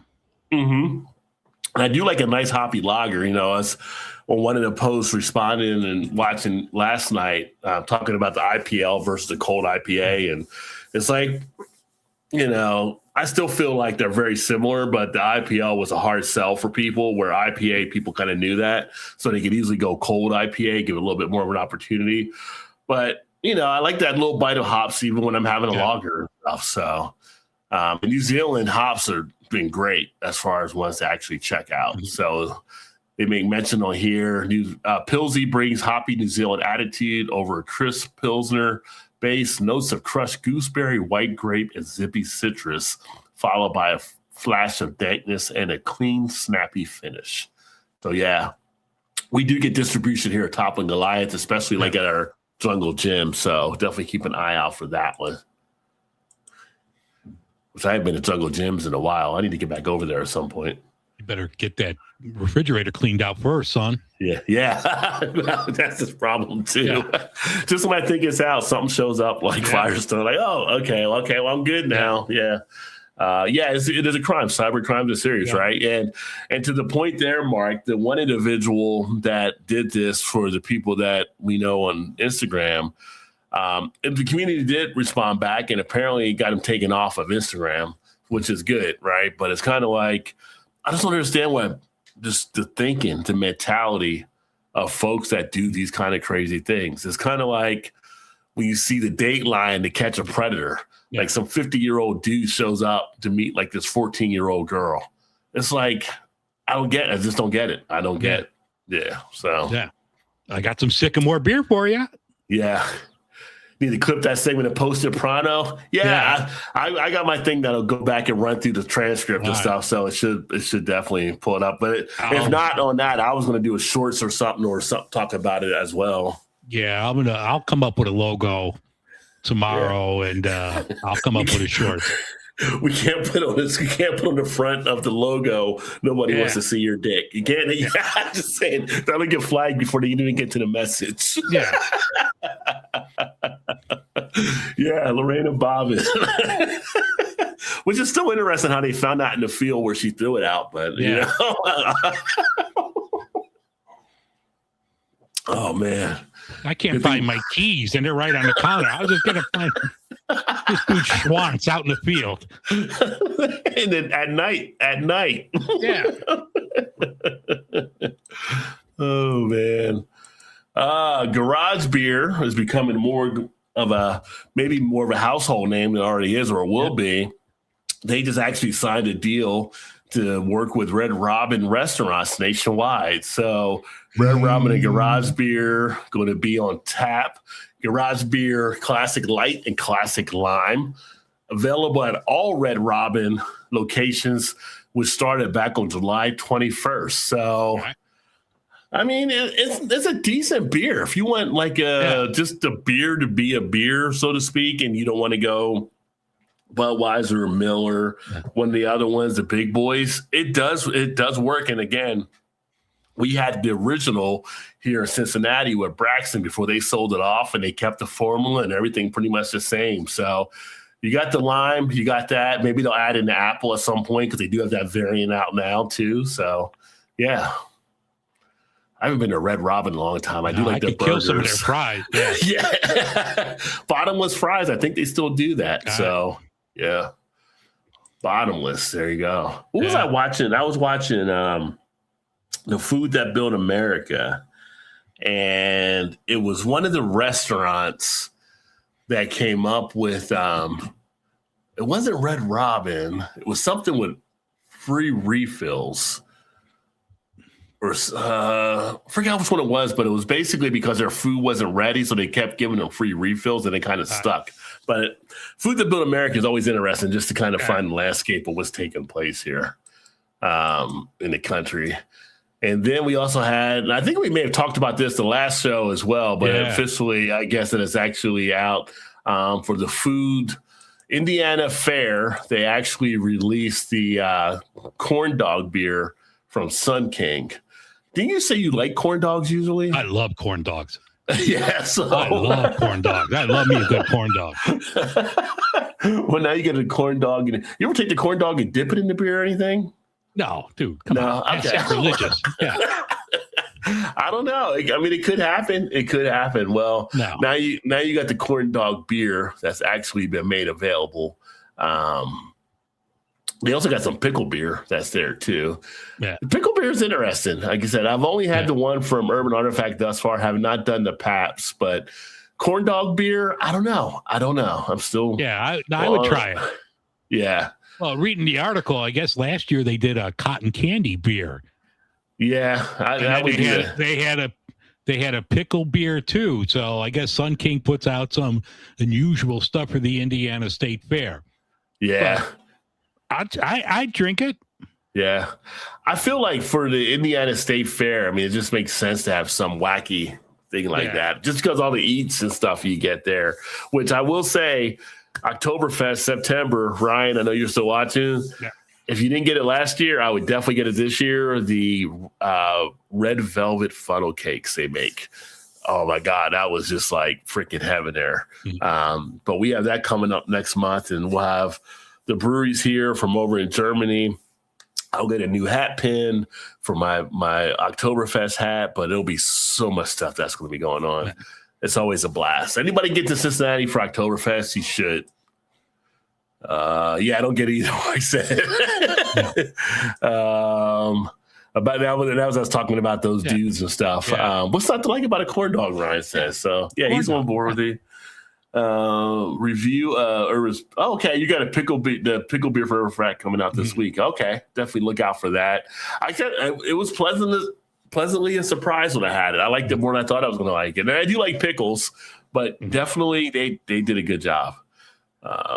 They're lower ABV too, I think. I think Garage Beer, I don't think they're low. I think when Braxton had them, when I had it back in the day, I think it was still around 5% or so. I'll have to go back and double check, but maybe they did. I know they kept the recipe and stuff the same. That's why on the beer, they can still list it as being founded by Braxton with the recipe and stuff. So, but if you go to Red Robin, you can now see that there. Yeah. And we talked about the baseball bats earlier, but Anheuser-Busch, shout out to them. You know, we joke around a lot of times these large breweries take their shots and stuff, but they delivered more than 25,000 cans of emergency drinking water to Wisconsin following the tornado that happened up there. So great for them to step in and help out the people there that were affected by that. We've seen it in the stuff with like bigger breweries doing it. We've seen them with smaller breweries, independent breweries helping out when they can as well. But, you know, we got to still admit that these large breweries are still part of the community, right? They still have the community ties, and people will still come and drink their stuff around town. And they do employ the local population wherever they're located at. So, they can't drink Minocqua anymore. So, big ups to them for sending them some water to Wisconsin. Yeah. But so shout out to them for kind of helping out in that thing. And this last year, last few years have been a little crazy, but this last year we've had fires, we've had floods, we've had tornadoes, just a bunch of stuff going on. And we're just getting into hurricane season. So, yeah, it's kind of crazy thus far. We'll be getting the locusts soon. Yeah. They start coming with the locusts. I might start reading the Bible because that might be too much to have in 1 year.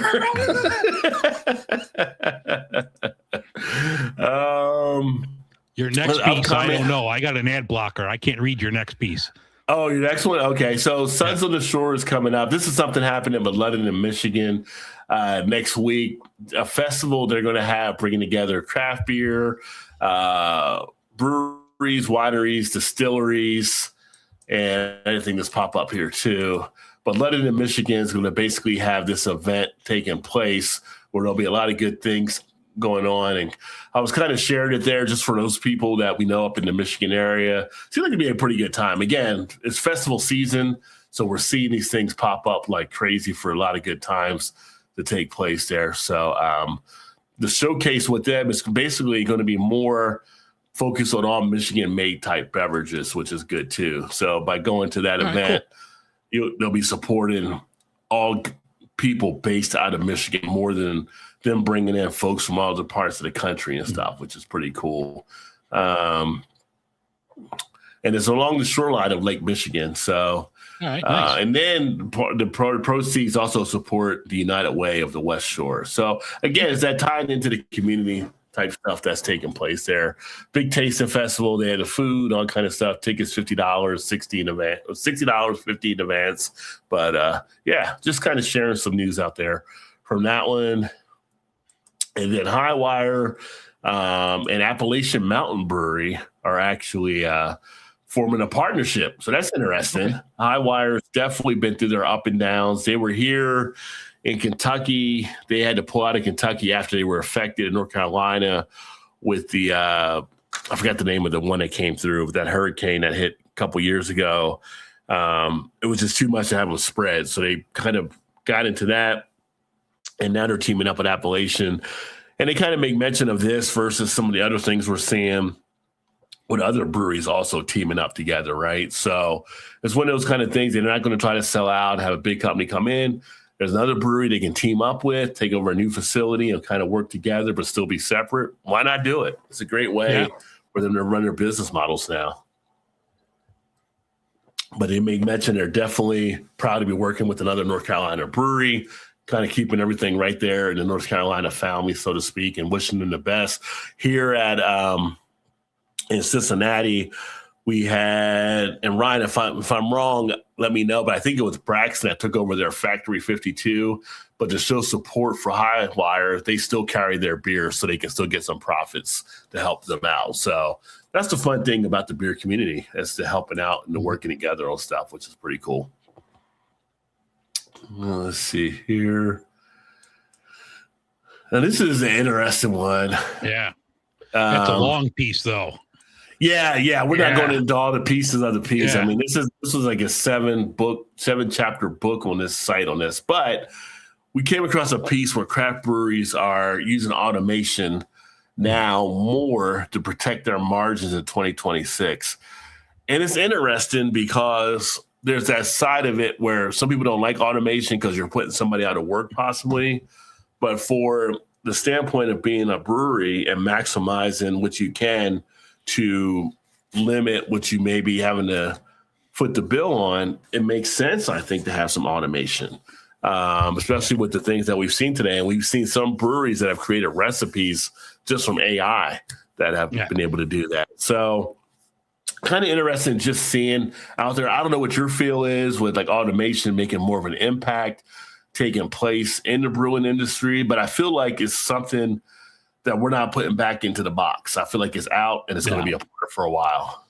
I mean, if it's going to help you, the whole create your recipe with AI worries me, because I want the creativity of the brewer. I just don't want Claude or Chat GPT or whatever you use to have to come up with something. But as far as like automation with like the brewing equipment, I mean, we've seen automation in every industry now, the automotive industry, all of that. If this is going to help you like prevent losses and spoilage, then I definitely see a benefit to that. But I don't know. I think it's all a matter of time before we're just all going to be like V'ger in Star Trek 1. It's just this big fucking machine that's just taking over everything. Yeah. Yeah.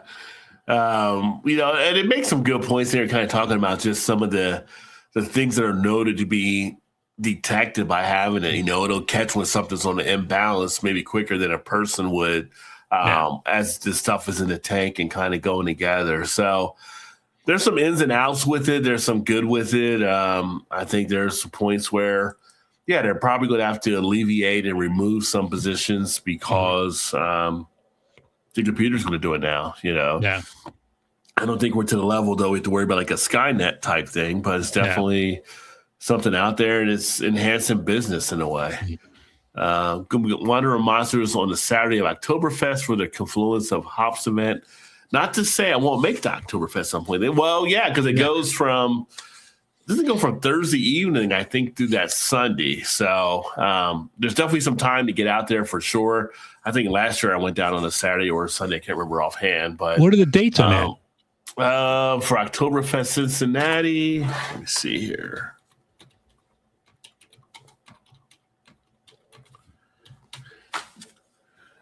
This year's event will be, I go to the homepage, accept all, because everybody checks, September 17th to the 20th. Shit, no, I'm not going to be able to do that. I was just looking at it. I'm not going to be able to do that. I'm off, but I got to be home because I think Ruby's going to be out of town that weekend, so I'll be home with the dog. Oh, okay.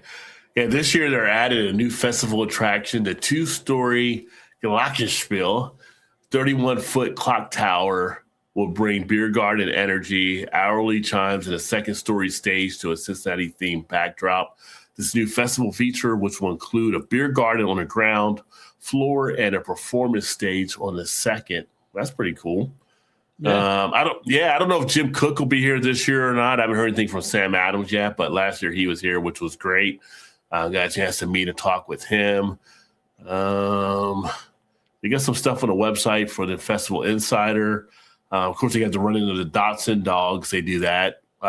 They do the sausage eating contest. We'll probably have Joey Chestnut here. I know he's come before, and he's crushed it. I mean, that dude's a beast watching him in real life versus on TV. And they'll be adding the beer guide here soon. But they do get the beer families that over in Germany that come over usually for this. So you'll have like trying to think of the names. Paul Polliner will be here, and what's the other one? It's on the tip of my thing. Trying to think who it is. But they get there's only 6 families that do Oktoberfest that are traditional, and they get them to come over with the ties they have to the German area. We went there on the same day to meet. Oh yeah, you were here last year when we were there with Jim. In fact, I just on our picture thing, me and Dave were part of the National American Guild of Beer Writers at AGBW, right? So there's a thing where you have a photo album. I just added some photos when we had Jim Cook here last year, but there was a photo we all did a picture together as well, Ryan. 50th anniversary of Oktoberfest Cincinnati, so it should be kind of crazy. 4% ABV. So 4% now on the garage beer. Is that what it is? I'll have to look to see what I had it back in the day. Let's see here. And then there was another thing I came across. So Food and Wine had a piece, and it said, these are the only 5 beers to win 3 stars at the 2026 Great Taste Awards. Yeah, but this is like a European. Yeah, this is like a European thing. So a lot of these no one's really heard of or can get here. Yeah. Well, Estrella, we can actually get where we're that's at. A damn good beer. Yeah, that's a really good beer. We get that. Yeah, that's damn good one. That's like Jungle Gyms. Party Source has had that before, but it's got to be a specialized shop to actually go to. Yeah. To usually I was drinking see that them. in Barcelona. Yeah, I was drinking it there. That was good. Yes, because it's really good. Yeah. Yeah, the one Dream House, Missing Link Brewing, there in England, so we don't really get that over here as well. So, yeah, I just saw that on there where it was mentioned. Vault City Brewing out of the UK, their raspberry sour. Well, Left-Handed Giant Brewing Company out of UK. I thought it said Left Hand for a second. Tang, Kivik, in the IPA. That's Missing Link as well. So yeah, these are all like basically 4 UK and 1 from Spain. So limited choice of beers there. But where was this? This was where was the Great Taste Awards? They had more than 15,000 food and drink products competed, they said. So that's still 15,000 and only 5 got the 3 stars. That's a tough competition. Yeah. Speaking of tough competition, the next month will be the Great American Beer Fest, right? So we'll be hearing about the beers that stand out over here. Yeah. So that'll be happening soon. I got to get to that at some point. Just got to do it. Just got to set it up and go. Yeah. So, and let's see here. So Sierra Nevada, they are actually in the process of unveiling their Reader's Choice IPA, and Epic, they're calling it industry collaboration. So Sierra Nevada is teaming up with Russian River, Pine House, and Green Cheek Beer Company for this beer release taking place. 7% ABV, packaged in tall 16-ounce cans. Limited edition release is much more than a stellar beer, says. Celebration of community excellence. Take a cough drop there, passion. Yeah. I cleared my throat. Every year, passionate craft beer enthusiasts cast their votes for their favorite breweries, and this collaborative West Coast IPA brings these icons together. So that's something to keep an eye out for, the Reader's Choice IPA. So Sierra Nevada will be on the front, but it's a collab between the 7% ABV. Yeah, and it's good. Like you read towards the end of it that the proceeds benefit state craft brewing guilds. So I mean that's really cool because I mean we both know about the guilds in our state and the good work that they do promoting the industry. And so I mean that's a great project. If I see that one, I'm definitely grabbing that one. Yeah, and we talked Goose Island earlier, but you pronounce that. I'm not pronouncing that one. I'm going to say Cocolatl, and I'm just going to go with that and just leave it alone. Because I know, or Cocolatl, because I know the other one's Cocavesa, but Goose Island has added it to their 2026 Barrel House series. This is going to be a collab between Goose Island and Stone. This one coming in as a bourbon barrel-aged stout inspired by the deep culinary traditions of Mexican chocolate sauces. Where did you read about? I didn't see anything on here about Stone. I thought it was a Stone they were doing it with. No. Did I get that one? Theirs. Yeah, this is just theirs, yeah. My bad. I thought I saw something they were teaming up with Stone on this. Yeah, no, this one here is their own deal. Okay. They put this one out before, but like I had it a couple years ago, or maybe it was last year, and it's got like it's kind of like mole inspired, where you got like some chocolate in there.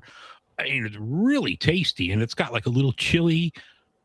I think this is a great beer if you see it. Oh, yeah.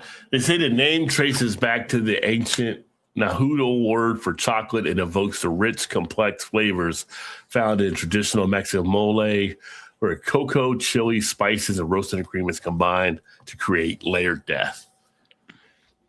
Maybe I was just thinking of Cocavesa then with Stone. Yeah.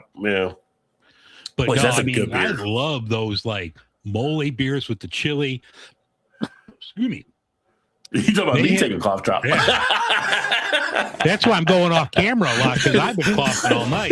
But Pipeworks here, one of my favorite beers of all time, and it's so rare to find. It's called Imperial End of Days, and they use this chili in there. that when you drink it, it doesn't taste like, you don't get heat from it. It almost has like this tart cherry vibe going. And then, you sit down for a second, then you feel a little heat, but it's just a wonderful beer. It's very complex. So I'm hoping is going to be along those same lines. Yeah.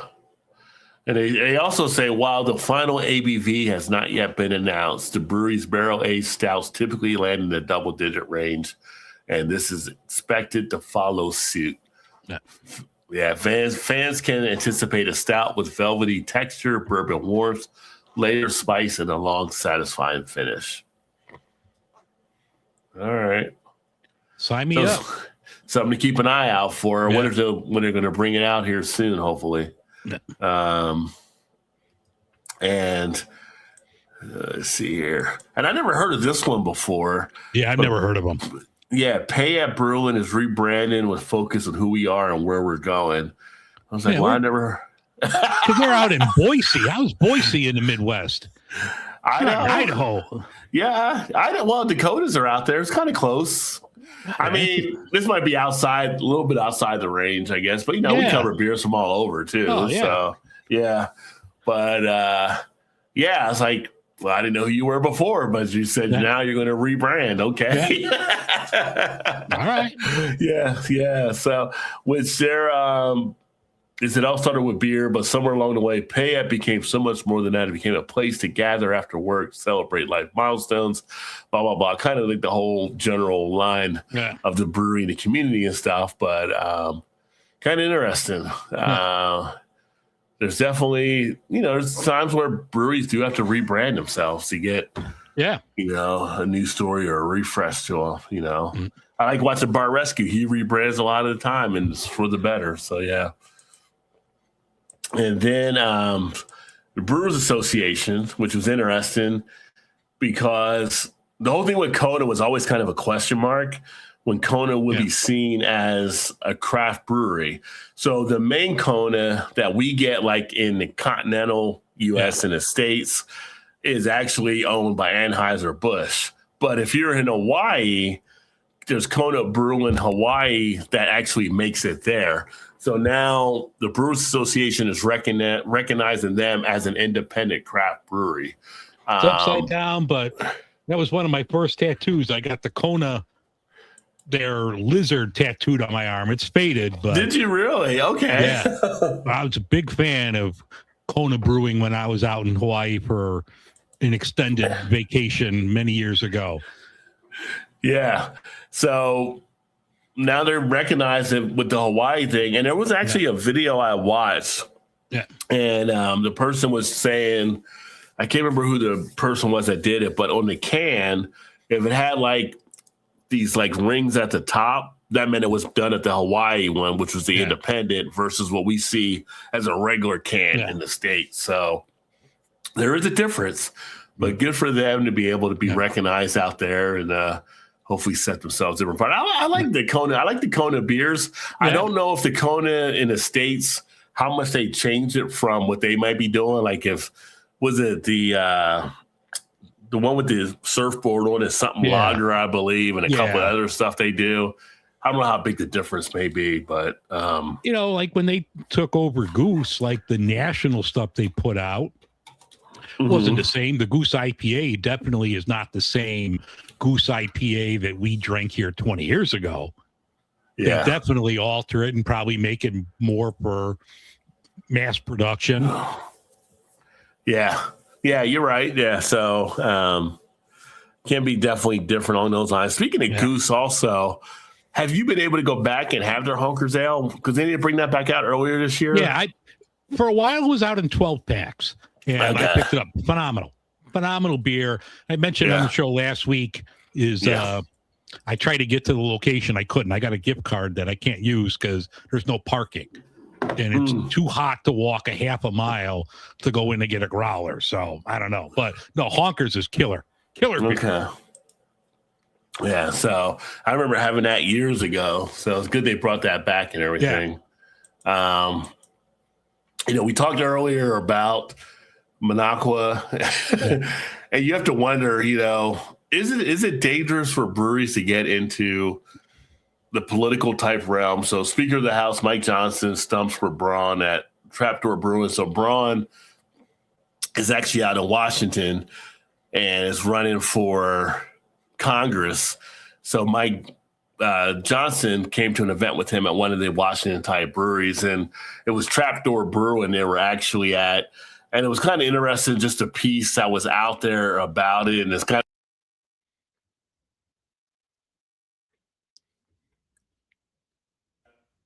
did you lose your mic?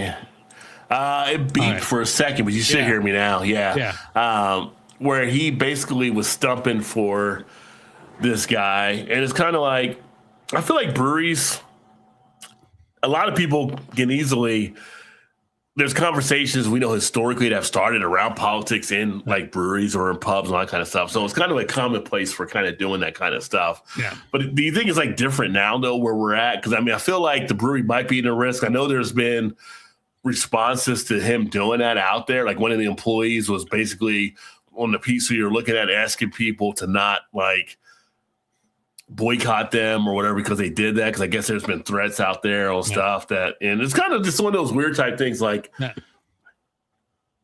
can breweries still walk that line and have political events type there, or is it a point now where things are just like you might be better to stay away? You know, the margins are so tight.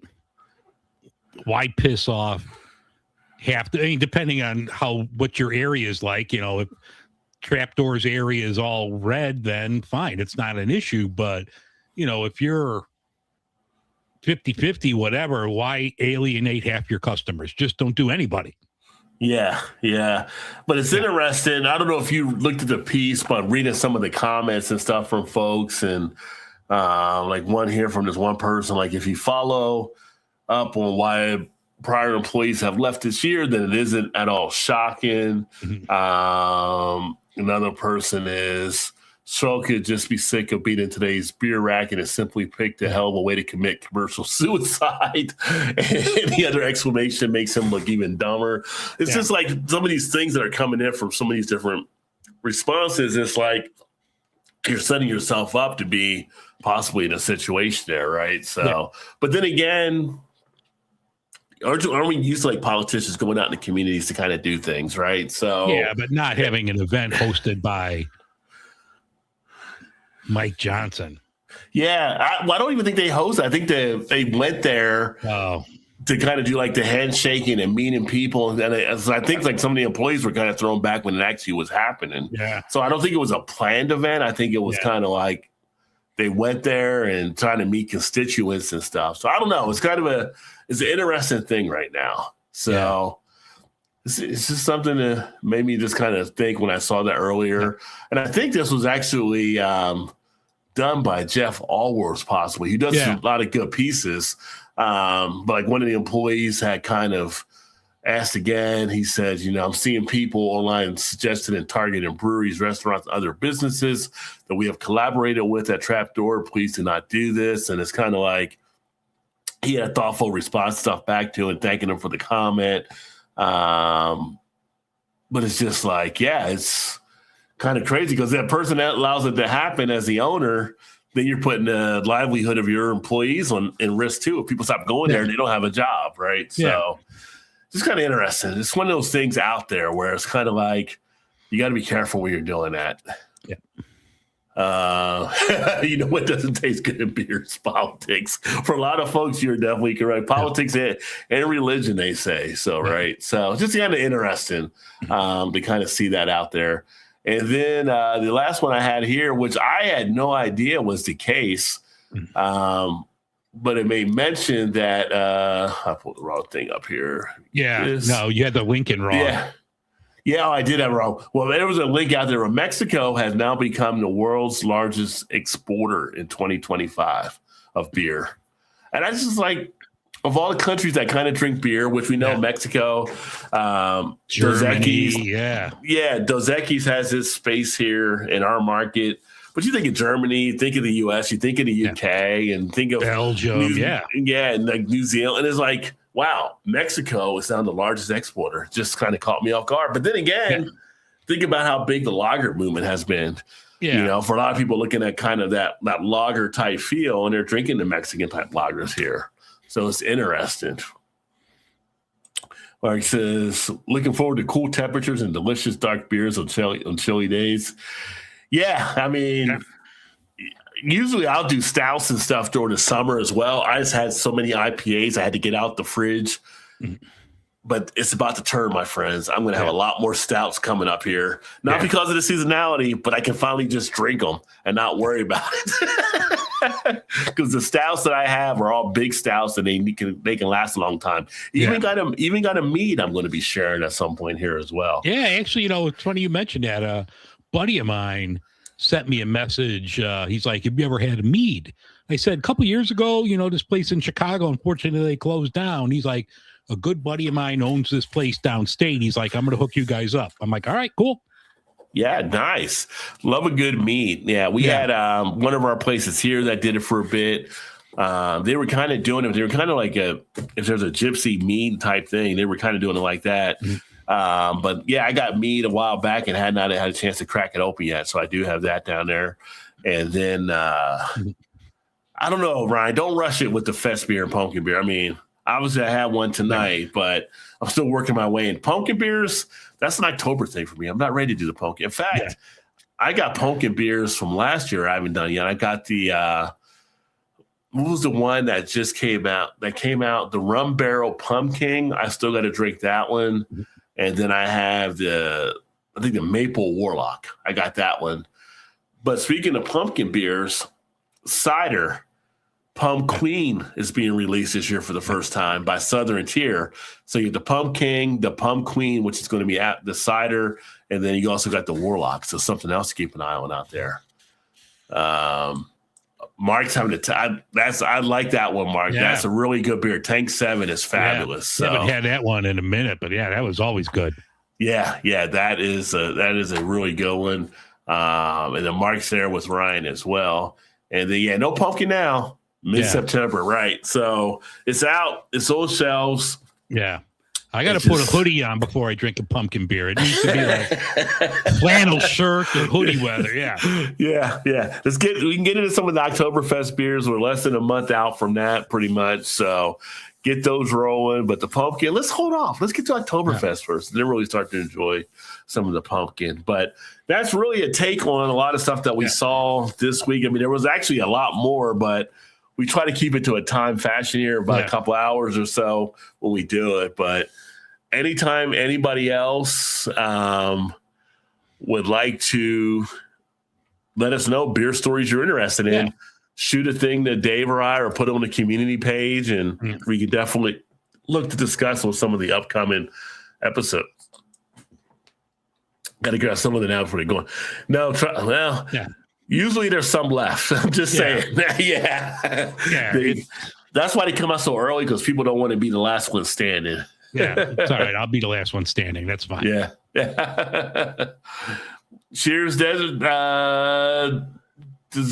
Motors. Dessert, because two S's will be Desert Motors. Desert Motors. Desert Motors. Two S's will be dessert. But and actually not a link to join. We actually just do the show here like this and stuff, and I appreciate that. But always feel free to join us there with the comments and everything.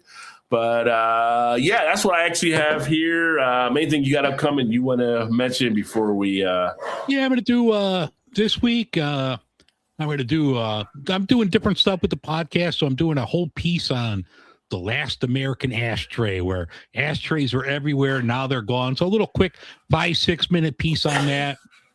I'm going to talk about Lone Star beer on the show coming out in 2 weeks. So I'm going to have an author of a new book all about the history of the Lone Star beer, the Texas's beer. So that's going to come out soon. Got a long piece already written about the best beer salesman who ever lived, Chicago's Harry Carey. People know him from St. Louis, and he sold just a ton of beer. So that was pretty good, digging in the rabbit hole on that. So a lot of good things coming up in the next month or so. Very nice. You say Harry Carey, and it just made me laugh because I'll never forget the Will Ferrell skit when he does Harry Carey, all stuff like that, and he's just Lord! and he's with Norm, and he's like, no, if you were a hot dog, would you eat yourself up? He's like, I slathered myself all in mustard, and I would just chew myself up or whatever he said. But no, some good stuff there, and but thank you, sir. Yeah, I've been published previously, but I just released a second article. So actually, in the community tab, I have the link to it talking about beer labeling and so different things being done around beer. Joe D, great guy. Joe D, he has this Saturday night as well, so he probably just finished over on his. But yeah, we actually don't have a link where we open it up. We just kind of do our thing here for the show. But you know, there might be times when I have friends and stuff up that we can kind of do that, but just not on this one here. But yeah, upcoming stuff here. I've got reviews that I'll be dropping. A couple more things from the Louisville trip. I'll try to get those set up here for this week. I got the unboxing I'll be dropping from Firestone Walker and what they sent to me in that third quarter shipment. Couple other things. Might have the piece about the way some of these beer guys are treating the beer women, so to speak, as we talked about earlier. But yeah, other stuff like that. A lot of things lined up. A couple people that definitely want to come on. With some interviews and stuff. We spoke with the owners down there at Atrium and Noble Funk, and then talked to people at Country Boy, some other spots, and they gave me all their information. So I'm going to try to get them set up for some interviews and stuff. And then me and Dave probably have some guests on some of the Midwest beer stuff as well. So a lot of good things in the hopper. The problem is time. It's just finding the time to get everything done. So we're going to be actually getting all that stuff put together. Desert said, dude, well, good. Thank you. I appreciate that. Yeah. And he said he's 25th Firestone Walker box bottle sitting next to him right now. Very nice. Yeah, nice. Yeah, because they got their 30th anniversary here. Once I had their 30th anniversary ale, I still need to do that at some point here too. Just it's a lot of beers, a lot of stories. I'm going to have more pieces that I'm going to be doing. I have another piece coming up here soon that I've been sharing away from just the beer reviews, but more beer type perspective stuff. So a lot of good stuff happening with the channel. So appreciate everybody definitely subscribing. If you see other people that might want to hear some of these things and share, make sure you share the channel out for myself, share it out for Dave for Beer in Front. And then, just keep coming back, keep hanging out. Let's keep having fun and enjoying the beer ride that we're on. But for me, and don't show anybody your dick. No one wants to see your dick. You're gonna have to really put that on a t-shirt at some point. Yeah. New line of Beer in Front merch. Yeah. But it cracks me up. Thanks for everybody tuned in, and Didi, better late than never, but we are about to get out, my friends. So great to see you, brother. And we will catch up with you guys probably not in 2 weeks, probably 3 weeks with some stuff going on, but stay tuned, keep coming back, check out the community stuff, check out the other videos, and everybody have a great rest of the weekend. All right. Cheers, everyone. Right. Thanks for tuning in. All right. Cheers, everyone. Thank you for tuning in. It's been a ride. Roger and Daisy, we here with pride. Midwest Beer Talk as we glide. Catch us again. Don't let this vibe slide. Like and subscribe. It's the key. Roger Beverages. Join our spree. Beer in Front. We got the flow. Catch us live. Let times grow.